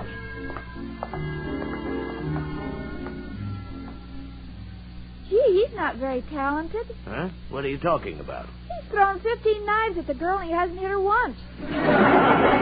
Quiet, sister. They're coming off. I've got to bring up the house lights. Now, listen here, Pauline. How many times must I tell you not to scratch your back on my knives in the middle of the act? It don't look classy. Now, look, Cardoni, I'm sick and tired of you griping, and I don't like the whole routine. Well, what are you going to do about it? I'll tell you what I'm going to do about it. I'm quitting. You ain't quitting. You're fired. Get out of here. Hey, Cardoni, what are you going to do for tomorrow night? Who needs her? I'm the act. Yeah, but who are you going to saw in half tomorrow night? Ain't important who I saw in half. Anybody can do it just as long as she thinks fast. Pardon me, but would you give this bow to Professor Kropotkin? Oh, hello, girlie. Who you with? Oh, I'm not with an act. I'm a stenographer, but I hate it. Well, say, how would you like to be in show business? Oh, I'd love it, but I don't sing or dance. Oh, you don't have to sing or dance. I just want you to let me saw you in half. Saw me in half? No, thank you. What's wrong? I'd like something more permanent.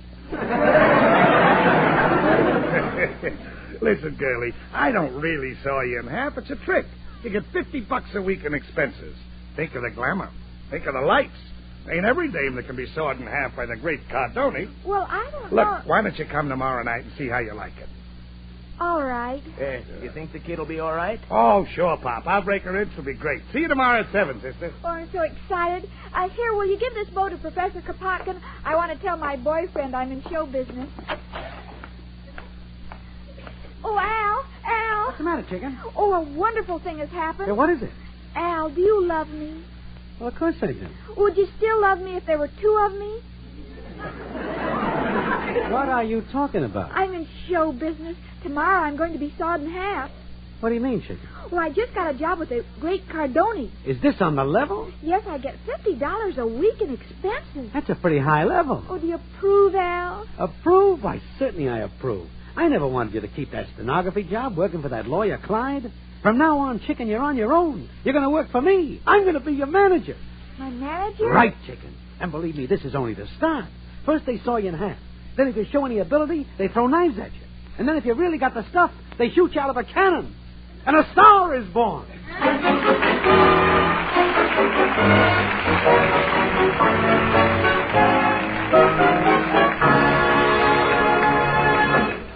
And now, Susie Swan sings to us. Listen. My advice, says Susie, when you are buying soap for dishes, please be choosy. Swan gives a brand new kind of suds, you see. Your dishes wash so easily. Swan's gentle, too. I swan to you, says Susie. Yes, ladies, it's true.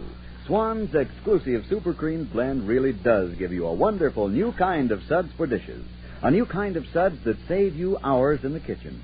You see, Swan's new kind of suds whip up faster in the dishpan, then rinse away in a twinkling. All you need is one quick hot rinse, and even glasses sparkle without drying.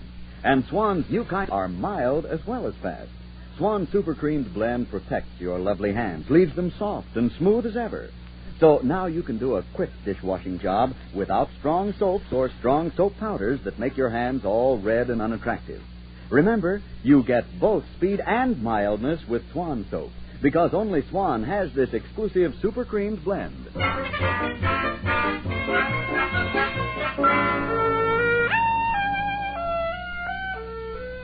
Well, I don't know what happened last night, but Irma is certainly acting strange this morning. She's standing in front of the mirror making faces. She's laughing. Now she's crying. Now she's singing. Give my regards to Broadway. Now she's trying to jump over one leg. She didn't make it. Irma, what in the world are you doing? Oh, please, Jane, don't interfere with my career. With your career? Well, wait till Al gets here. You'll find out. Now, please don't interrupt. To be or not to be? That is the answer. Look, honey, I've asked you 100 times, what is this all about? Well, I can't tell you, Jane. You'll find out when Al gets here. What's Al got to do with it? Come in. Oh, Jane. Hiya, Chicken. Jane, did you hear the news? Just break it to me gently. Jane, Chicken is going on the stage. Oh, the two of you are crazy. Don't be a skeptic, Jane. I tell you, this girl is a natural. There's no telling where the two of us can go.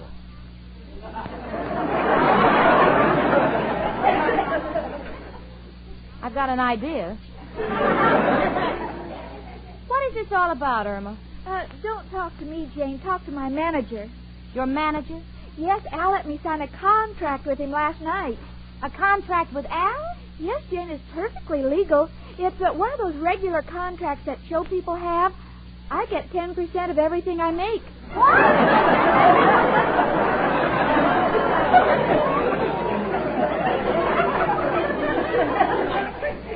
Now, just a minute, kids. Let me get this straight. You mean that Irma is really going on the stage? That's right. Yeah, but what about her job? She's quitting it. Yes, Jane, you know how I hate that job. Now, Irma Peterson, you'll do no such thing. Listen here, Al. Irma is not going to leave her job until she has one to take its place. Well, she's got another job. I told you she's on the stage. Doing what? Oh, you'll see. Well, Irma, what can you do? Can you sing? No. Can you dance? No. Talk? No. Al, I demand to know what she's going to do.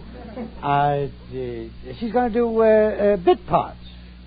Yes, in 2 bits. Quiet. Oh, Al, let me tell her. No, as your manager, I refuse. And as Irma's roommate, I insist on knowing. Now, look here, Jane. Irma is making her debut tonight. If you want to see her, we'll tell you the time and place, but not until we're ready. Now, if you promise not to interrupt, Chicken and I have business to discuss. Well, by all means, Mr. Ziegfeld. Now, first of all, Chicken, Irma Peterson is not a stage name. You got to have something catchy, glamorous. I always like Bubbles. No, something with more class. Now, let's see. There was Sarah Bernhardt. Maybe we could switch it around. Yeah, make it Irma Heartburn. Very descriptive. Never mind the cracks, Jane. Would like to get something continental, Parisian. You got a French dictionary, Chicken? All I have is a bottle of perfume. Yeah, well, let me see it. Here, manager. Eau de Cologne. Hey, that's kind of classy. Yeah, sure, and then no one could say the act smelled.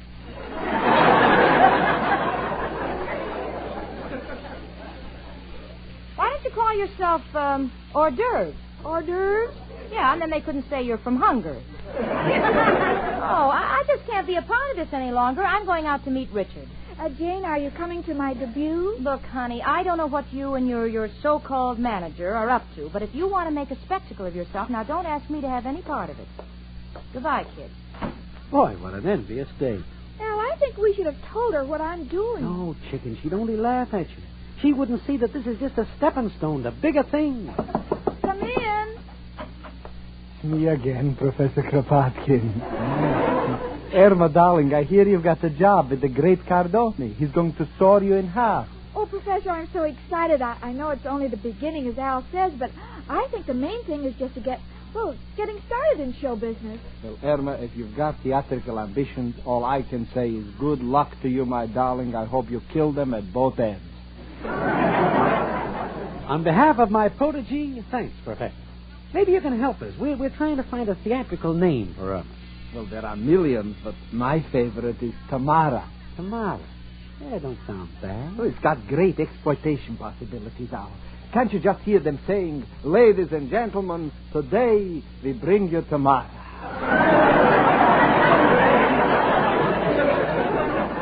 Yes, but what will we do the next day? No, Professor, ain't got enough sock. Sock? I got it. Take an actor with a lot of punch, Pat O'Brien. Then we take a great dramatic actress, Margaret Sullivan. We got it, Margaret O'Brien. No, it didn't come out right. Look, Chicken, we can find a name later. The main thing is for you to make a big hit tonight. Well, I'll try, Al. Just a second. Got to make sure we get applause. Only one man who can help us. Who, Al? Who else but... Hello, Joe? Al. Got a problem. Look, Joe, Irma's going into show business. Huh? No, not a sideshow, regular show. Want you to bring the boys to the Bijou Theater and applaud for it. Huh? You can't get out tonight. Oh, you got a letter from your most trusted son? Oh, yeah, I remember. They made him a trustee, yeah. Hey, what do you mean it's a rank and file letter? Oh, the food is rank, and he wants you to send him a file. I see, Joe. We'll try another angle. Goodbye. Joe can't be there to see you, Irma. He has to stay home and bake a cake. Oh, Al, I'm so nervous. Ah, don't be nervous, honey. Come on, we'll start for the theater. I'm hitching my wagon to you, Chicken. No, Al, I'm too tired. Let's just take a trolley.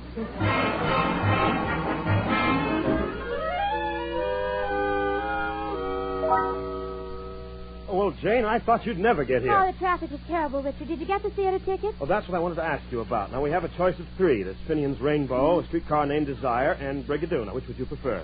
Jane, well, Jane, what's the matter, honey? Oh, it's ridiculous. It's just too silly to talk about, Richard. I see. What about Irma? You guessed it. She's appearing on the stage somewhere tonight. Al wouldn't tell me where. On the stage? Does Irma have talent? Talent? Richard, all I can tell you about Irma's talent is that I once heard her sing There's an Awful Lot of Coffee in Brazil, and it kept me awake for nights. Well, then what's she doing on the stage? I don't know, Richard, and that's what frightens me. And, you know, I kind of feel a sense of guilt. You know, I've always been near her when she needed me, and I got a feeling tonight it's going to be double in spades. But, Jane, if you don't know where she's appearing, you can't do anything about it. Well, I could call Professor Kropotkin. He'd know. But why should I? Do you think I'm fool enough to waste an evening in some broken-down theater? Do you think I'm going to sit by and watch Irma Peterson make a fool out of herself? Do you think I'd do a thing like that? Why, I'd be out of my mind. Well, here I am, out of my mind at the Bijou Theater. Oh, how can I describe this place? You know, they say that vaudeville is dead. That's true. This must be the graveyard. Richard and I feel kind of silly. But Richard, bless his heart, he thinks it's an opening night, and he insisted upon being chivalrous. He has a bouquet of flowers in his hand. In this respect, he's a little different from the rest of the audience. They're all carrying vegetables. I still don't know what Irma's going to do tonight. And the last act is now going on. Now, ladies and gentlemen, the Great Cardoni. Thank you, ladies and gentlemen. For my first trick, I will saw this beautiful blonde woman in half. Oh, Mother, it's Irma. Take it easy, Jane. You're biting my flowers. Ladies and gentlemen, your attention, please. Many people think that in doing my famous sawing trick, I do not use a real live person. I give you my word that this young lady is not a dummy. Oh, thank you, sir. Now to saw this lady in half.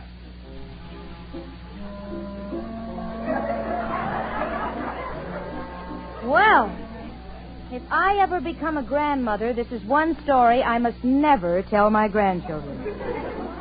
Because they think their old granny is hitting the bottle. So help me, it's happening right before my unbelieving eyes. Irma is stretched out in a big black box. Her head is sticking out of one end, her feet out of the other. Now the great Cardoni is sawing her. Irma is blowing kisses at the audience with her head. Now she's looking at her feet. She wants to see how the other half lives.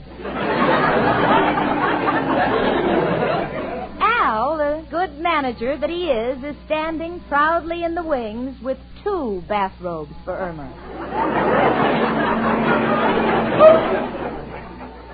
One regular length and the other short.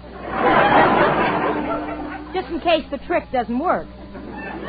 Probably doesn't want her to catch a cold. Cardoni saws on. Now Irma is giggling. Saw must be tickling her. Cardoni is glaring at her, and I have a strange feeling that if she doesn't stop giggling, Cardoni is going to forget his artistic integrity and really go to work on her. Now the trick is finished. Irma is in 2 parts. The great Cardoni is standing center stage with the saw poised over his head. He speaks. Ladies and gentlemen, for all practical purposes, this woman is sawed in half. She cannot breathe, she cannot move, she cannot speak. That's right, folks. And if that isn't enough to ruin Cardoni's act, Irma has stepped out of the box to take a bow. Although I have never seen Cardoni's act before, I'm sure this is a new finish tonight. Because he has completely forgotten the audience and is chasing Irma around the stage with the saw. Come on, Richard. Come on, 1 Irma Peterson is enough. 2 would be a little tough to take. Here, Come Jane, on. we can get backstage this way. All right. Just a second, lady. Get out of my way. Get out. We're friends of the star. Irma? Irma Peterson. Oh, hello, Jane. How could you do this? Don't yell at me, Jane. I'm so unhappy. I was fired. Well, I didn't think that guy was chasing you with a saw to give you a raise. Oh, I know what you're thinking, Jane, but I was so tired of my job, and this looked like such a good way to start, and Al thought... Now, listen to me, Irma Peterson. You are going home, and you are going to write in your book, I am going to remain a stenographer 500 times. In shorthand? Yes. Oh, Jane, what's the good of that? You know I won't be able to read it back.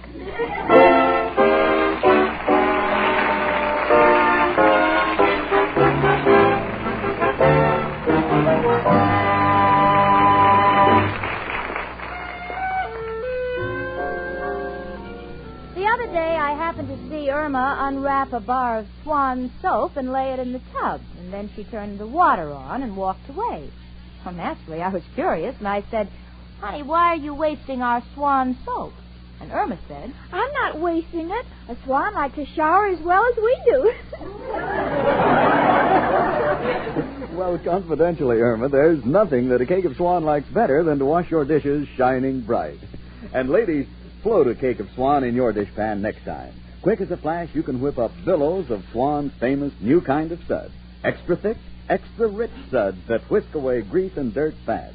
And thanks to Swan's exclusive Super Creams blend, Swan's new kind of suds rinse away so completely with one quick hot rinse that you don't need to dry your dishes.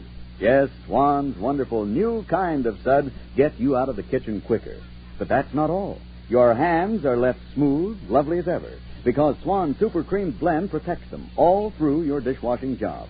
Yes, Swan's exclusive Super Creams blend gives you a new kind of suds for the two things you like best for dishwashing: speed and mildness. My Friend Irma, presented by Swan, another fine product of Lever Brothers Company, was produced and directed by Cy Howard. Tonight's script was written by Cy Howard and Park Levy. Ladies, listen. The shortage of fats and oils is still very serious, and it's worldwide. So please keep on saving every single drop of used kitchen fat. Your butcher will pay you for every pound. Frank Bingman speaking. Fry. Cakes are light and high. Fry. There's a reason why. Fry. Cakes improve with Fry. Rely on Fry. You bet there's a reason why Spry is the cake-making wonder. Spry has an amazing cake improver secret. Try the sure Spry one-bowl way and be certain of lighter, finer, richer cakes every time. No other type of shortening has Spry's cake improver secret. For new cake-making success, rely on Spry. Pure, all-vegetable Spry with cake improver. Rely on Fry.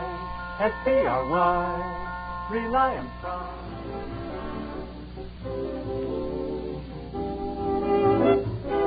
Tune in again to My Friend Irma next Monday evening at this same time. This is CBS, the Columbia Broadcasting System.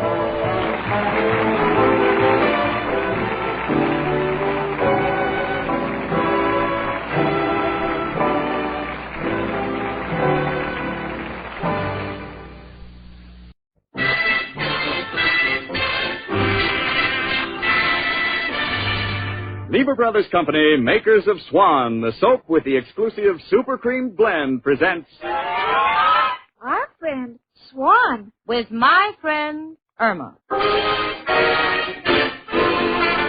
starring Mary Wilson as Irma and Kathy Lewis as Jane. Friendship, friendship, just the perfect friendship. When other friendships have been forgot, theirs will still be hot.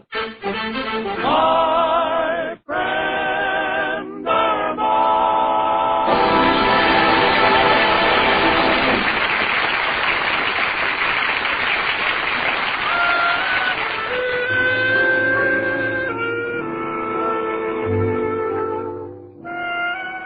You know, so many times we run into that old controversial subject, who is the more intelligent, man or woman?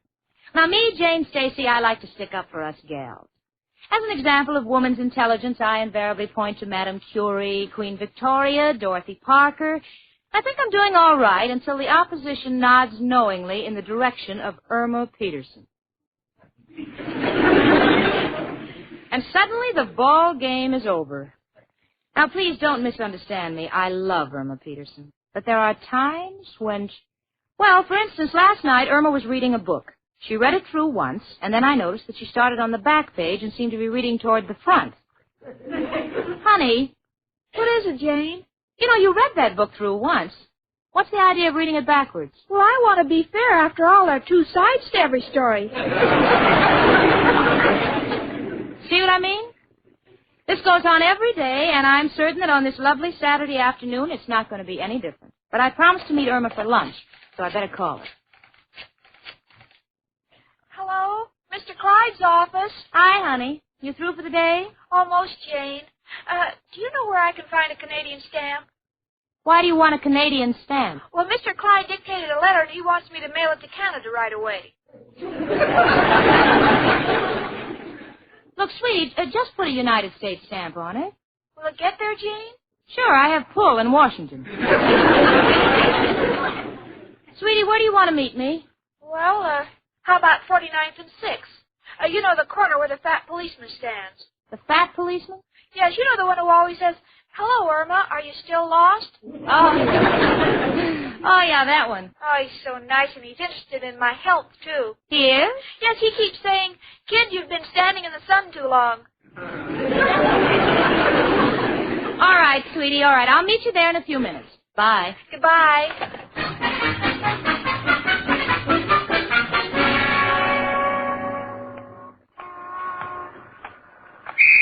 All right, hold on there. Hold on. Oh, hello, Irma. It's you. You still lost? Oh, hello, officer. I was just telling my girlfriend about you. Well, that's nice. You better cross now. The light's great. Thank you. Don't mention it. Just keep out of the sun. I will. Oh, there's my girlfriend, Jane. Jane. Hello, honey. Well, shall we just walk, do a little window shopping? All right, Jane. Oh, look, Jane, isn't that cute? The kids are making men out of snow. Yeah. You know, there are times when I think the man I'm in love with is made out of the same material.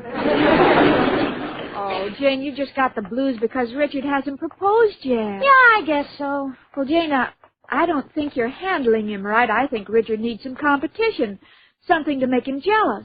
For instance? Well, get some other girls to go out with him. What?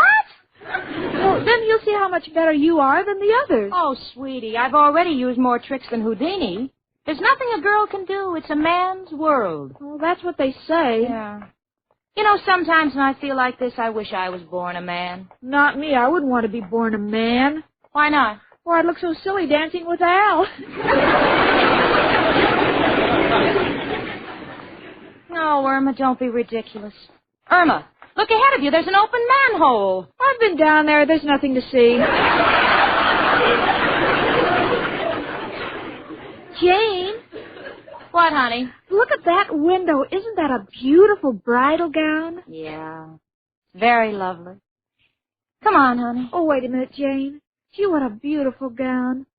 And that girl in the window is certainly lucky. Irma, she's just a dummy. Well, what does she care as long as her husband loves her? Oh, Jane, I'd give anything in the world to be a bride.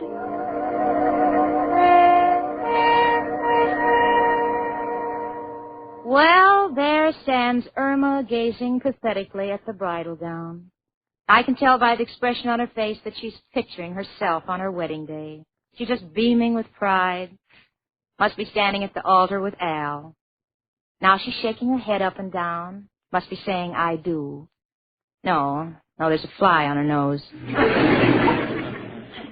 Now she's extending her finger for the wedding band, and she's holding it up and admiring it. I don't know what kind of a wedding band it can be, but if Al gave it to her, it must say Corona, Corona. Sweetie, I hate to interrupt your daydreams, but we've got to be getting along. All right, Jane, but first I'd like to put a deposit on that bridal gown. Irma Peterson, how many times have I told you a bridal gown is the last thing a girl has to worry about? The last? Yes, the first thing is a man. I could be a bride. I have Al. Yeah, you have Al. You know, Irma, all brides go to their weddings with 4 things. Something old and something new, something borrowed and something blue.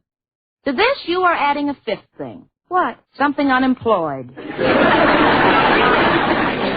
So what? Well, Irma, you can't be happy with a man who can't give you the things that go with a home. For instance, furniture, a refrigerator, vacuum cleaner, dishes. Yes, I guess Al could never make it on his unemployment check. That's right. Well, come on, honey, let's have lunch. No, I'm too sad to have lunch. I'm going to be an old maid. I'm going to go home.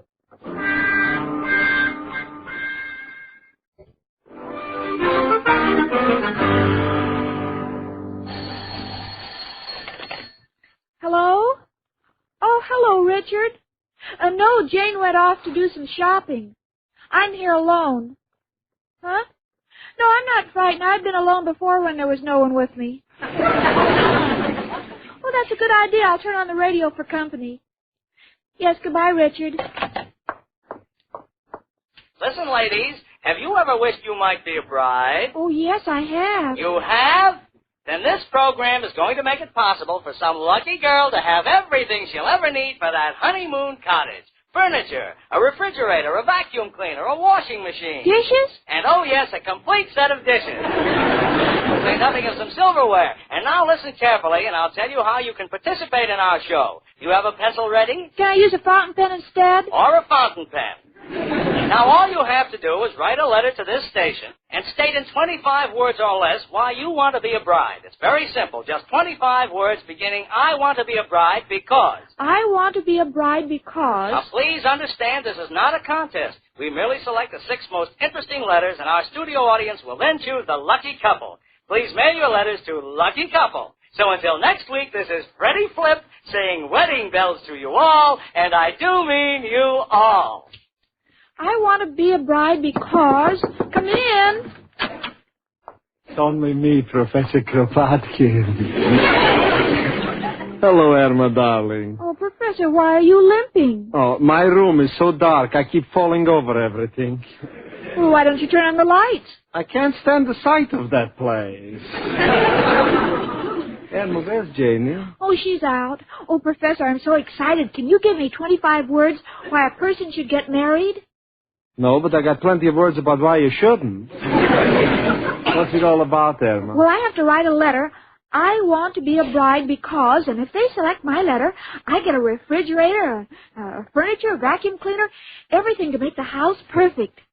And Al will be your husband? Naturally. This you call perfect? Well, Professor, would you help me write the letter? Help you? Yes, you were once married. What made you get married? A weakness in my character. Oh, all you men say that. But wasn't there something that made you feel wonderful in 25 words? Listen, Irma, darling, with my wife, 25 words was just a breathing spell.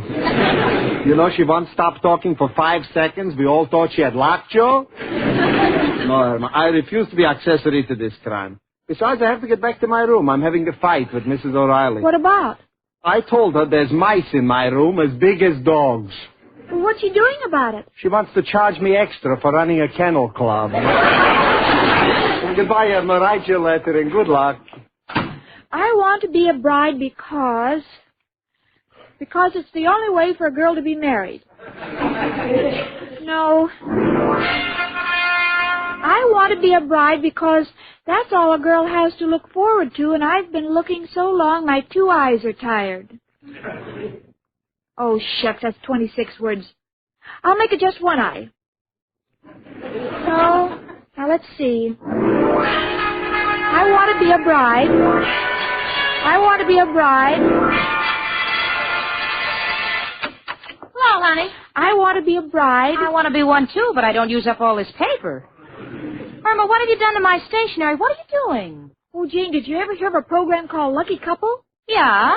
Yeah, you mean the one in which you write in why you want to be a bride in 25 words, and if you're the lucky couple, they furnish your home for you? Yes, and, oh, Jane, I'm not good at it. Would you write the letter for me? Well, honey, do you really think if Al got all those things, he'd marry you? Of course. You know, it would be very interesting to find out what Al would do if his back were against the wall. Okay, sweetie, all right, I'll write your letter for you. Oh, Jane, no girl ever had a better friend. Uh-huh. And I'll get Al in the mood by making him a wonderful dinner tonight. Well, Irma, I know the way to a man's heart is through his stomach, but are you sure you know the road? I mean, well, you very seldom cook. Oh, I know, but I think this is a time to start, and I've been memorizing a recipe. I'm going to the store right now. To buy what? The white of an egg. The ones we have here, they won't do. They all have a yellow center.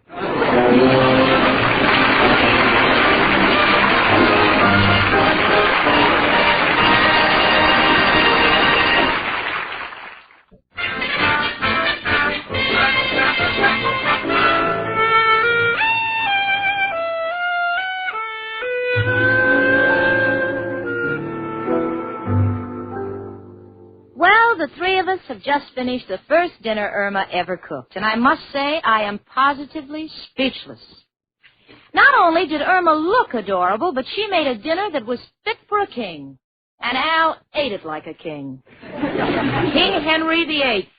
And then for dessert, she served those cute little Chinese fortune cookies, but she'd removed the original prophecies and replaced them with little slips of paper, which read, "If you don't get married right away, you'll drop dead." Oh, it's a subtle kid, that Irma. But if she can get Al to agree to marry her this way or any other way, it's okay by me. I'll be happy to write the letter if she can get Al to say the word. Honey. Yes, Jane? You know, I simply must tell you that was the most delicious dinner I've ever eaten. Right, Al? Oh, the best. Oh, thank you, Al. I'm glad to hear you say that because I realize how important cooking is in marriage. You see, married people eat twice as much as single people because there's two of them. Wait a minute, Irma. Did you invite me to this dinner so I'd propose? Yes, Al. Well, chicken, I don't think that's fair of you. I should at least have been given the right to choose my food. What do you mean, Al? Well, any guy about to walk the last mile always has the right to pick his own menu. Look, Al, you can stall Irma, but you can't stall me. Now, there's a chance. It may be slim, but it's a chance for you and Irma to win all the things necessary to furnish a home. Huh? Well, I'm going to write a letter for Irma in 25 words, why she wants to be a bride, and send it to the Lucky Couple program. Can't be done. Why not? Well, what would you write about? I mean, naturally, you'd write that Irma wants to be a bride because she's met a nice guy, a man of sterling character, a gentleman, a deep thinker. Personally, I don't think you can do me justice in 25 words. If she does win, will you go through with it? You know, Jane, if you worked half as hard on Richard as you do on me, you'd have been married 10 years ago. Look, now, Al, you're the one that Irma wants, and I want to see her happy. Now, what do you say? Well, putting it like that, there's only one man who can advise me. Who, Al? Who else but... Hello, Joe. Al, got a problem. Irma and I are going on a radio program. Huh? No, Joe, not it pays to be ignorant. Now, this is called the Lucky Couple program, dedicated to making happy marriages. Joe, want to ask you a personal question. What do you think of marriage? Uh-huh. Uh-huh. Uh-huh. Mm-hmm. You love it? You think it's a wonderful institution? You think it's swell? And it's the best thing... Oh, your wife is sitting on your lap and she sends her regards, too.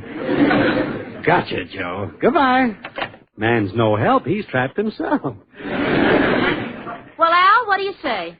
Okay, you write the letter and I'll go through with it.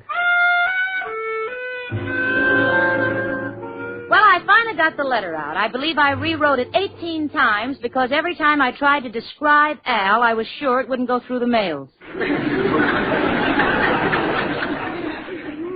So I just kept playing around till I got 25 words that seemed to make a little sense, and I signed Irma's name and I sent it off. Well, you can imagine what Irma's been going through since then. Every morning, Irma's been running downstairs to meet the mailman. She brings him little cookies.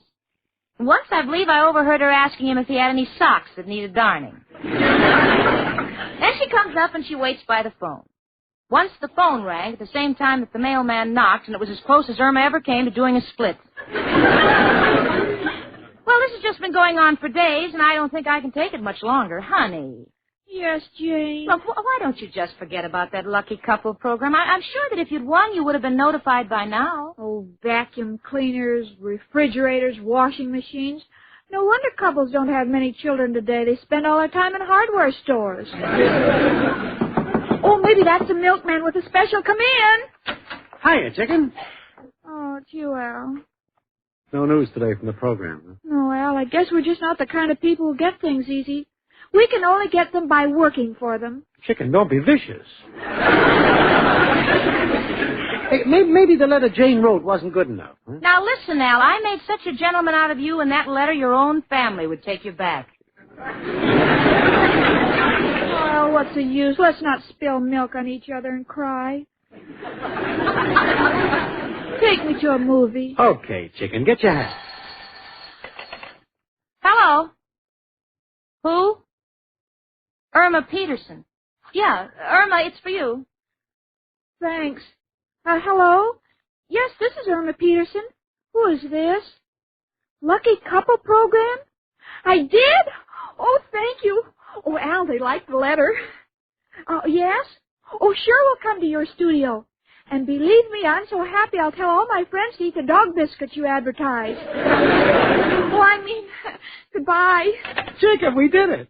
Hey, you know, it'll feel kind of nice being married. Now, listen, Al, you haven't won yet. You still have to appear on the program and compete with the 5 other couples, you know. 5 other couples? Yes, Al, they ask us questions. But I'm not worried. You always know what to do in an emergency. Like the time in the restaurant when you didn't have any money. Oh, that was nothing. Well, not everyone would have known how to get amnesia so fast. Come in. Hello, Jane. Hello, Richard. What a pleasant surprise. Thank you. Hello, Irma. Al? Hi. Hey, you two look kind of excited. Oh, Irma and Al are going to be on that Lucky Couple radio program tonight. You know, where the winners receive a house completely furnished. Oh, yes, I've heard it many times. I bet if you and Jane went on, you'd win. Yes, I suppose. Oh, I know Jane wouldn't mind marrying you. She told me so many times. Irma. Well, Jane, you did, and even in your sleep. Irma, don't you think you better go? You and Al will be late. Yeah, that's right, Chicken. We better hurry. Come on. We'll listen in. Gee, Jane, I wish it was television, and then I'd be able to see you, and I wouldn't be nervous. How's that again? Oh, never mind. The only thing I can say is good luck, honey, and we'll be sitting here pulling for you. Thanks, Jane. Come on, Chicken. Take my arm, baby. Who knows? Pretty soon you may be Mrs. Al.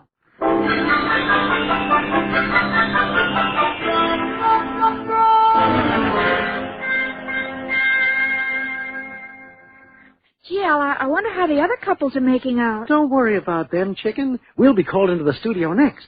Now, we got to make a good impression so we get the most applause. Well, I'm awful nervous. Now, just control yourself and answer the question. What do they usually ask? Well, they'll ask your age. You say 22. 22. Then they'll want to know how many children we would like. You say 3 or 4. 3 or 4. Then they ask you why you picked me to be your husband. Now, here you got to lay it on thick because they like it romantic. Well, what do I say? Oh, gooey stuff. Like, I got the habits of Lincoln, the charm of Casanova, the smile of Mona Lisa, and I'm built like an ox. The habits of Lincoln, the charm of Casanova, smile of Mona Lisa, and built like an ox. You got it? Got it. All right, folks, come in the studio. Your interview is next. Well, ladies and gentlemen, you have just heard our fourth couple, and here are the next contestants. Let's give them a great big hand, huh? That's it. That's fine. Thank you. Richard, will you turn the radio up a little more? I want to be sure to hear everything. All right, Jane. And now, folks, for our next lucky couple. Miss, I see your name is Irma Peterson. Your age? 3 or 4. What? I'm just a little nervous. Well, now, don't be nervous. Just relax. After all, there are only 15 million people listening to you. Now, tell us, when you marry this gentleman at your side, how many children would you like to have? 22. I'm getting everything backwards. Now, just take your time, miss, because this is the important question. I think I'm ready for this one. Good. Now, tell our audience why you selected this young man as the man of your dreams. Well, he has the smile of an ox, habits of Casanova, and he's built like Mona Lisa. Oh, what's the matter, Al? Oh, I know I left out Lincoln. Thank you. Thank you very much. Next contestants, please. But, mister, don't you want to ask me any more Next questions? contestants, please.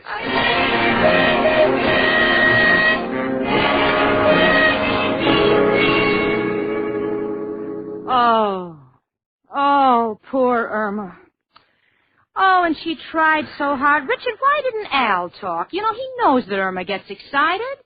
Oh, I'll have an unhappy girl on my hands tonight. Say, I think I see them coming up the street now. How do you know it's Irma now? Well, the fellows walking on the inside. That's them. Well, I better try and cheer her up some way. Put the radio on, huh? Get some music. And now, ladies and gentlemen, for our Pot of Cash feature. If you're home when we call your phone number, all you have to do is answer the phone, and we give you $10,000. There goes the wheel. The first name is Irma Peterson, and we're ringing her now. Irma Peterson? Yes! They're ringing us! Hello, Jane. Answer the phone! Answer the phone, Irma. It's a radio show, and they want to give you... Nothing doing. They made a fool of me once tonight. They won't do it again. I'm going to bed. Good night. Well, I'm sorry you weren't in, Miss Peterson. Sorry you weren't in. And you know, even when she is in, there's nobody home. When you're dealing with my friend Irma.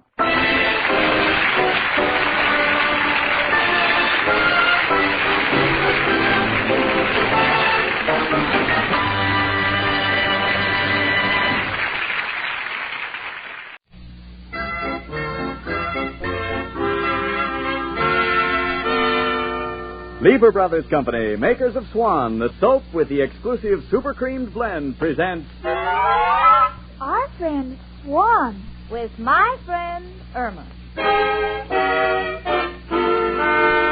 Starring Marie Wilson as Irma and Kathy Lewis as Jane. Friendship, just the perfect friendship. When other friendships have been forgotten, theirs will still be hot. My friend Irma.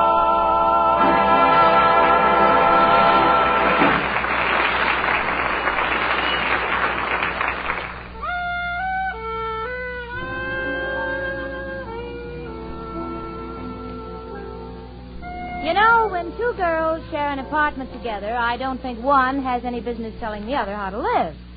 However, if your roommate gets out of line once in a while, I believe it's perfectly all right to drop a gentle hint. After all, a word to the wise should be sufficient. Of course, if your roommate happens to be Irma Peterson, brother, there just ain't enough words in the dictionary. Now, please understand me, Jane Stacy, I love the girl. And I'll go along with her, although sometimes it isn't easy. For instance, the other night I was telling Irma about the lovely dinner party that I attended. I remarked that the table was set with community plates, and Irma said, Community plate? I wouldn't want everybody eating from the same dish.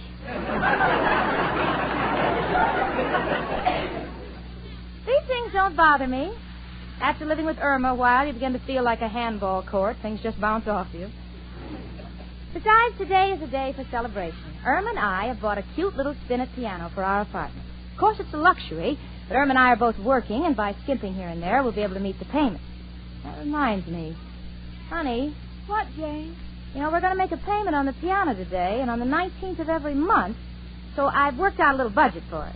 Well, I'll do just as you say, Jane. That'll be swell, honey. Gee, I got to look over this work I brought home from the office. Oh, gee, Jane, your boss has such confidence in you. He trusts you with everything. Well, most bosses do. Not my boss. Mr. Clyde doesn't trust me with anything. He even puts pencils in the pencil sharpener for me. Why? I don't know. Maybe he's tired of pointed erasers. Yeah, well, that happens once in a while. No, only yesterday he called me a bonehead. What for? Well, just as I was opening my lunch, he asked me to get the bank deposit ready, and I got confused. Confused? Yes, because he called me from the bank and said they would not pay interest on 3 tuna fish sandwiches. Well, honey, all jobs have their shortcomings. Not yours, Jane. You're a private secretary, and I'm a plain stenographer. And Mr. Clyde is always yelling at me, telling me I don't know my work. He can't find anything in the files, and when I run out of stamps, I have no business sending a letter COD. Well, honey, you should do something about it. I am. What? I'm going to ask for a raise. You're going to ask for a raise? Well, Jane, you know, the more they pay you, the more they respect you. Oh, wait a minute, sweetie. You can't do that. We're skating on thin ice right now. We just bought a piano. There are payments to be met. And what if Mr. Clyde fires you? Me? Huh, he wouldn't dare. I'm indispensable. I'm going right down and talk to him. Irma, listen, now, sweetie, don't for worry, my Jane. sake. Now, just leave it to me. I know how to handle Mr. Clyde. Besides, he's hinted many times that I'm in solid with him. In solid with him? Yes, he's often said I had a head like a rock. Wait, Irma, listen to me, honey. Please, Wait. Jane, when I come back, my position will be different. Goodbye.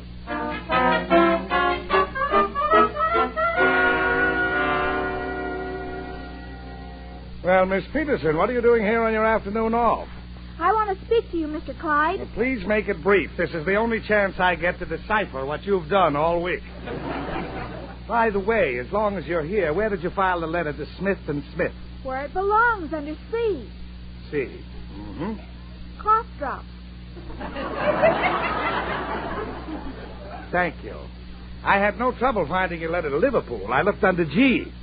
Oh, how did you know? Simple. Just remember your system. Liver is meat. A pool has water. Water and meat makes gravy. Look under G.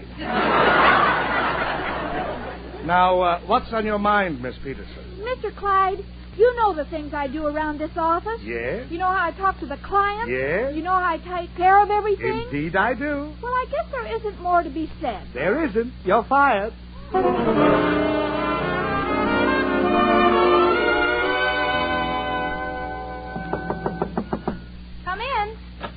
Hello, Jane. Oh, hello, Richard. I didn't expect you. What's on your mind? Oh, nothing. I just happened to be passing by and... Say, what's this? When did you get the piano? Yesterday. Oh. Say, it's nice looking. Very nice tone. Yeah. Irma and I always wanted one. It's expensive, but we'll pay it off slowly. Well, you should have a lot of pleasure from it. Oh, does Irma play? She knows one piece. Kitten on the keys. Oh. How does it sound? Like the cat is caught under the piano. But then we both wanted it, and since we're both working, it won't be hard to meet. Excuse me, Richie. Hello? Hello, Jane. Honey, where have you been so long? Oh, places.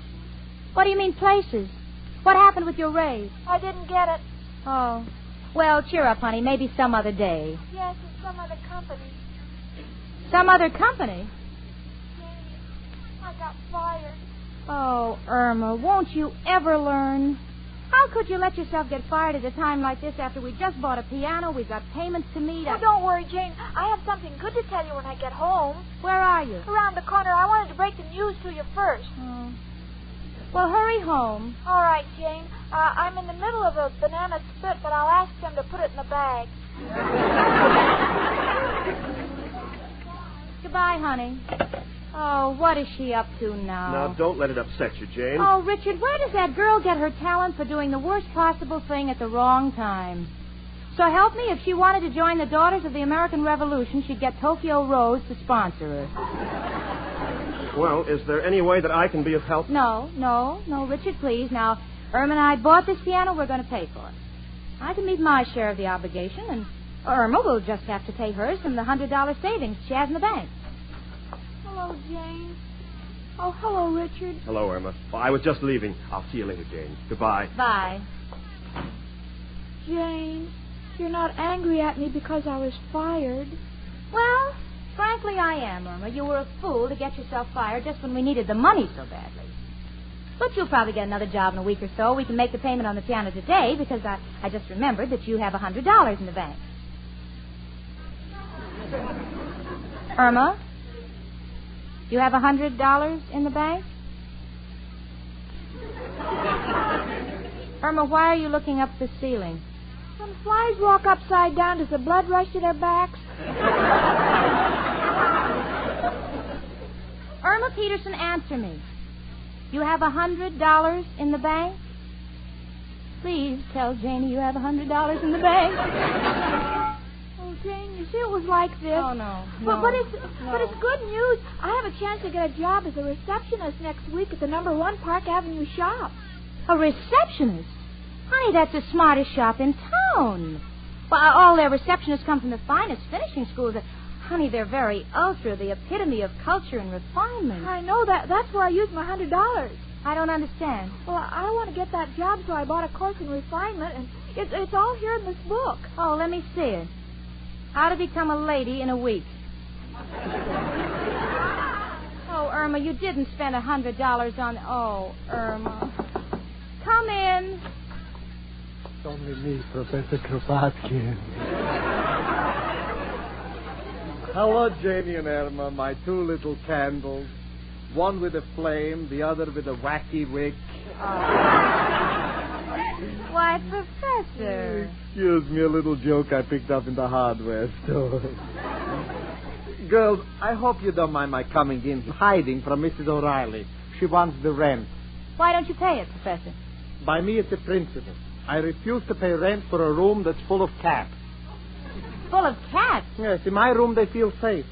They know even a dog wouldn't go in that place. Well, Professor, we have our troubles, too. What has Irma done this time? Well, you know the piano. A piano? I didn't notice it. You mind if I play it? All right, but you better play something short. I have a feeling the piano isn't going to be with us very long. Why not? I lost my job. Yeah. Not only that, but you spent every cent you had on a phony course in self-improvement. Irma, darling, don't try to become a lady. Stay the way you are.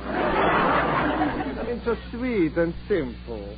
Return the course and get your money back. Yes, that's exactly what you're going to do now, honey. Come in. Hello, girls. Oh, so there you are, Professor. Hello, Mrs. O'Reilly. Don't you hello me. I understand you've been going around telling the tenants you'd like to see me hanging from the rafters. I never said that. Well, that's better. I don't want to be charged extra for the decoration. Now, look here, you. Now, please, there's the two of you. I'm sorry, Mrs. O'Reilly. I don't want to be curt, but after all, I have a terrible problem here. Irma's lost her job, and she spent every cent she has on a fake course in self-improvement. Oh, Irma, you poor dear. Where did you buy the course? From a man named Sam Bauer. Glory be. Does he wear a checkered jacket and talk fast? Yes. Oh, that crook. How could you go to a man like that? Why, how do you know he's a crook? He sold me a book on how to preserve me youth. Mrs. O'Reilly, if you'll excuse me, I think he sold you the wrong book. Your youth doesn't look like it's been preserved. Looks more like it's been pickled. Oh, hush up. Now, Professor, let's let the girls alone. We'll go up to your room and talk about an operation. What operation? The one you're going to need if you don't give me the rent. Goodbye, girls. And Irma, get your money back. Now, sweetie, that's exactly what you're going to do because you're out of a job. And we need that $100 desperately, or they'll take the piano and we'll be the laughing stock of the neighborhood. Oh, I understand, Jane, but please don't mention a word of this to Al. Why not? Well, I want Al to have confidence in me because, you see, when he and I get married, I want to handle the money in the family. Yeah, well, I think that's fair. After all, you'll be the only one who's working.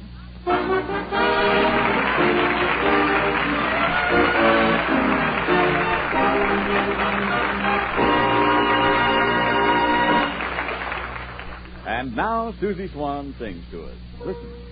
My advice, says Susie, when you are buying soap for dishes, please be choosy. Swan gives a brand new kind of suds, you see. Your dishes wash so easily. Swan's gentle too. I swan, do you? Says Susie. And ladies, you'll probably be thanking Susie Swan for her melodic advice when you use white floating Swan soap for dishes.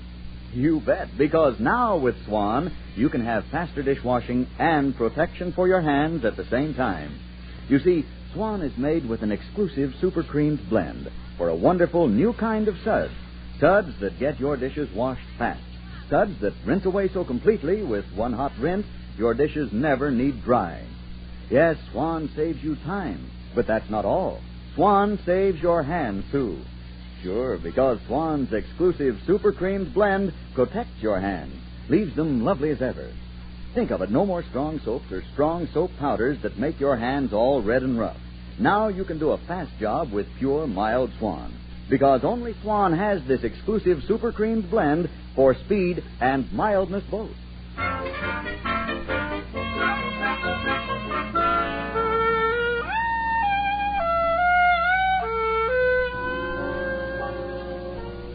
Well, I'm at home, pacing the floor, waiting for Irma to come back with the $100 that she spent on that worthless culture course. Oh, gee. I hope she gets it, because there's a payment due on the piano. And I don't want to be at the keyboard playing ballerina while two truck drivers dance off with the piano. Hello, Jane. Irma, did you get the money? No, there was a note on the door. Out to lunch. I think Mr. Bauer likes Mexican food. Mexican food? Yes, because the policeman in front of his office said this guy is headed for the border. Oh. Irma, there goes the 100. Are you angry, Jane? Irma, I don't know what I am any longer. All I know is that I've been living with you for a year, and everything you've bought in that time has been a swindle. First, that refrigerator. Well, everybody buys a refrigerator. Without a motor? Well, the man said that without any moving parts, it would last longer. All right, it could happen. What about the time you wanted a fur coat and I told you to go to I.J. Fox? Where did you go? I.J. Wolf. He said he was a distant relative. And what kind of fur did you buy? Well, the man said it was a genuine mink-dyed squirrel-colored leopard-spotted caracal beaver. Honey, I told you that many animals haven't gotten together since they walked into Noah's Ark. Now, understand me, sweetie. Honest, I'm not trying to pick on you. I'm only hoping that by pointing out your past mistakes, you won't be so gullible in the future. Well, it's just they make it sound so reasonable. Oh, sweetie, what's the use of talking anymore? You have no job, you haven't any money, we can't meet the payments on the piano. All you have is a book. How to Become a Lady in 1 week. Oh, please don't start to cry, Jane. Oh, well, what do you expect me to do? They'll take the piano back, and my credit won't be good any place in town, and my charge accounts will be canceled. Oh, Irma. Oh, Jane, maybe they're coming for the piano. Shall I hide it?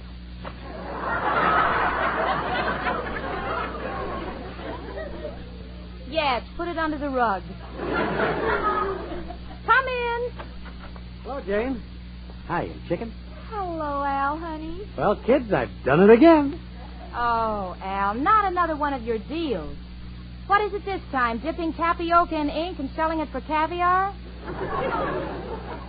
What's the matter with you, Jane? You seem bitter. Me, bitter? Oh, don't be silly, Al. I feel wonderful. In fact, I'm going to take a little trip. I'm going out of my mind. Inhibited, Jane? Chicken, what's up? Al, I got fired. Fired? Chicken, how can you tamper with my future like that? That's the worst news I've heard. No, it isn't, Al. I also spent my life savings on this course. Let me see. How to Become a Lady in a Week. Chicken, how could you? Well, I wanted to get some poise and cultured. Haven't you ever felt that way? But me get poised?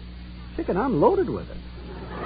How many guys do you know who can walk into a theater backwards, light a cigarette, and say to the doorman, going out for a smoke, call me when the newsreel is over? No, Chicken, you shouldn't have bought this book. Hey, what'd you pay for it? $100. $100? Chicken, I think you've laid an egg again.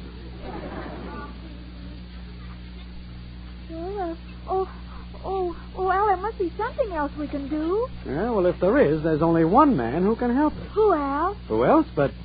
Hello, Joe. Al. Got a problem. Got to find a job. For me? Joe, don't be funny. It's for Irma. She got fired. Wants something in her line. Yeah, well, Irma does typing. Do you remember the one who typed that letter for your cousin Willie, asking the governor for a pardon? Yeah, well, Joe, don't be sore. She just left out one word. I know she was supposed to write, I am not guilty, and she left out the not. One word among friends. Then you're still sore, huh? Don't want to help her. All right, forget it, Joe. Goodbye. Well, what are we going to do now? Don't know, Chicken. Looks kind of hopeless.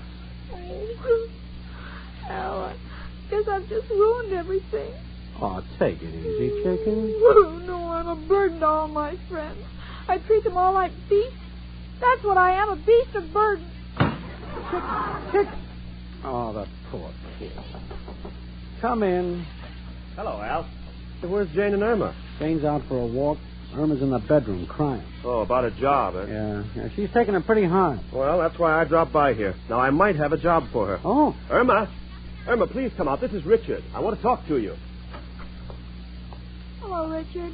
Tell her the good news, Richard. Well, it isn't definite, but I just left the house, and Mother's having tea with Powell Stuyvesant, the editor of Society magazine. Now, he employs any number of girls, and I thought I might talk to him in the morning about employing you. Oh, Richard, you're so sweet. I could kiss you, but then Al would have to kiss Jane, and we'd get all mixed up. Well, I think I'll run over to Papillon Restaurant and see if Jane's there. Now, Irma, I'll call Mr. Stuyvesant in the morning and have him get in touch with you. Goodbye. Goodbye. Isn't it wonderful, Al? Just got an idea, Chicken. What, Al? Why should we wait until tomorrow? The job might be filled. Why don't we drop in on Mrs. Rhinelander now and meet Mr. Stuyvesant socially? Make a big impression. Might even get a better job. But, Al, we weren't invited. We're in the clear. We got an excuse. We'll say we're looking for Richard. No, he won't be there. But, Al, you think it's right. Chicken, all big deals are not made in the office. It's on the golf course, at tea, at cocktails, at bridge. You got to handle it like the big shots do. Well, but Mrs. Stuyvesant is editor of Society magazine, and Mrs. Rhinelander is... Oh, Al, I'll be so nervous. Maybe I ought to read the book on culture and get some points. That book is a fake. I know the right things to say. We'll give it all to you in a nutshell. All right, Al, I'm ready. Fine. Now, first, upon entering a mixed crowd, make conversation of general interest. Now, these people are high society, so we discuss the Cabots and the Lodgers. The Cabots and the Lodgers. Also, you drop a comment that you are getting ready for the horse show. You got it? I've got it. Okay, chicken, we go. Strike while the iron is hot. If things go right, in an hour you should have a swell job amongst classy people. All right, Al. Oh, just a minute while I take everything out of my handbag. Well, the book said a polite guest never arrives at a party loaded.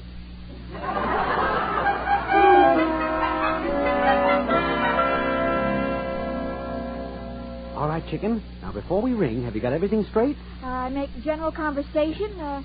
I'm getting ready for the horse show, and I talk about the Cabots and lodges. Okay, I'll ring.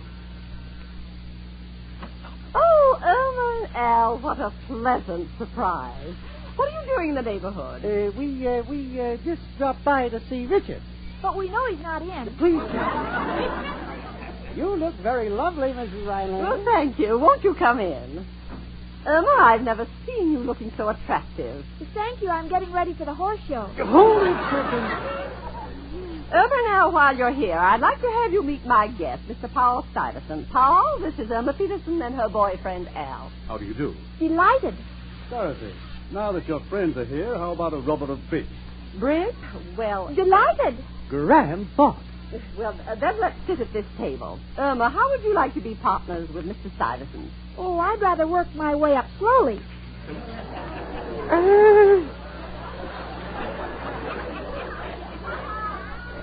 Girl's got a great sense of humor. Are these the cards? Yes. Mind if I count them first? I beg your pardon. A mere formality. Saved me many a buck. Shall we make polite conversation? If you find it necessary, Irma. Mr. Stuyvesant, do you know the Cabots? No, I've never had the pleasure. Do you know them?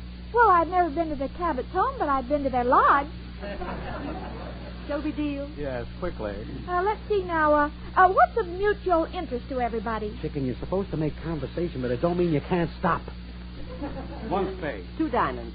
7 no trump. I beg your bet my partner's bid. 7 no trump. 7 no trump. If you folks don't mind, I'd like to see my partner's hand. Miss Peterson, how can you make a bid like that? Why not? You're vulnerable. You haven't got an honor. Mr. Stuyvesant, I'm not discussing your character. I don't see why you should discuss mine. Take it easy, chicken. Oh, Mrs. Rhinelander, this is impossible. I think I'll be running the wrong. No, please, Paul, I can explain. Yeah, I think I made a wonderful impression. Don't know about that, chicken, but you sure performed a great trick. What was it, Al? You changed a 4-handed bridge game into double solitaire.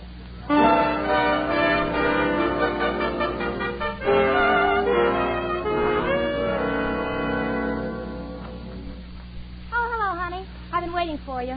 Hello, Jane. I ran into Richard. He told me the wonderful news. He's going to speak to Mr. Stuyvesant first thing in the morning about a job for you. Oh, Jane, I don't think I'll get along very well with Mr. Stuyvesant. Well, sweetie, you haven't even met the man. How do you know? Well, that's silly, Jane. I've never taken poison, but I know I wouldn't like it. Irma, what are you talking about? Jane, if that's Richard, don't answer it. Why not? It may be a wrong number. Irma, you're really acting ridiculous. Hello?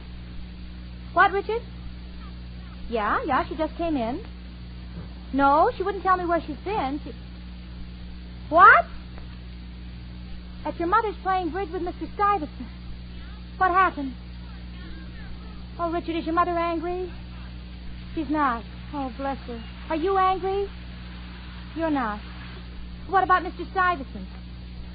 He's what? He's given up cards, has locked himself up in the Harvard Club and refuses to go. Oh, Richard, you're kidding. Was it really that bad? I see. Excuse me, Richard. I want to have a talk with Irma. Bye. Irma Peterson, how could you? Oh, I'm sorry, Jane. We were so anxious to get the job, and we wanted to do it the social way. You know, we were strike while the iron is hot. Well, you certainly cooled it off. Oh, honey, goodness knows when you'll get a job, and they'll take the piano back, and how we pay our bills, and oh, Irma. Hello? Who? Mr. Clyde? Yes, Mr. Clyde. You want me to come back to work? Well, why? Oh, because you don't know where anything is, and you have to go to a psychiatrist. And you have to go to a psychiatrist anyway. Yes, sir, Mr. Clyde. I'll be there first thing in the morning.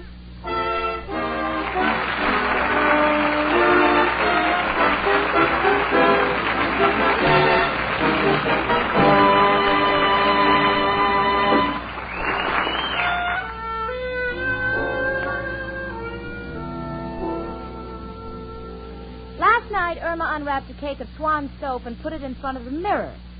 So I had to know why. Irma, why put the soap in front of the mirror? And Irma said, Well, man on the radio just told the story of the ugly duckling, and I want our Swan to know he didn't mean him. Oh, Irma, you're so right. In fact, it's downright beautiful, that cake of Swan soap. Smooth and white and creamy. And thanks to Swan's exclusive Super Creams blend, Swan's new kind of suds are wonderful. Sure, they whip up fast for dishes, whisk away dirt and grease, and leave your dishes shining, gleaming bright. And you'll like the way Swan's new kind of suds rinse away. So completely your dishes never need drying. And ladies, beautiful is the word for the way Swan leaves your hands. You see, Swan's exclusive Super Creams blend protects your hands, leaves them soft, smooth, and lovely as ever. And white floating Swan can give you this speed and mildness combined, because only Swan has this exclusive Super Creams blend.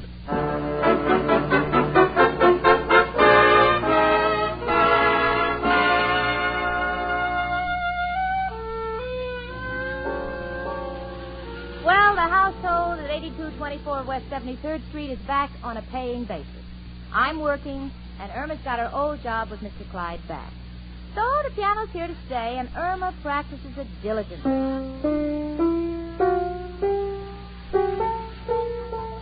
You know, sweetie, I'm delighted in your interest in music. Why do you practice standing up? I have to. I'm learning the Star-Spangled Banner.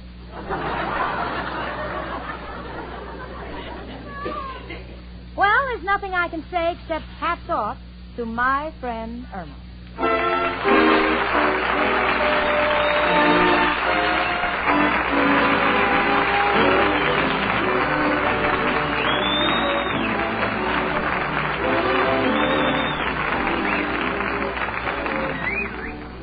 My Friend Irma, presented by Swan, another fine product of Lever Brothers Company, was by Cy Howard. Tonight's script was written by Cy Howard and Park Levy. Folks, next Monday evening, listen again to Our Friend Swan. With my friend Irma. Starring Marie Wilson as Irma and Kathy Lewis as Jane. The part of Professor Kropotkin was played by Hans Conried. Frank Bingman speaking. Fry. Cakes are light and high. Fry. There's a reason why. Fry. Cakes improve with Fry. Rely on Fry. You bet there's a reason why Spry is the cake-making wonder. Spry has an amazing cake improver secret. Try the sure Spry one-bowl way and be certain of lighter, finer, richer cakes every time. No other type of shortening has Spry's cake improver secret. For new cake-making success, rely on Spry, pure all-vegetable Spry with cake improver. Rely on Spry. S-P-R-Y. Rely on Spry.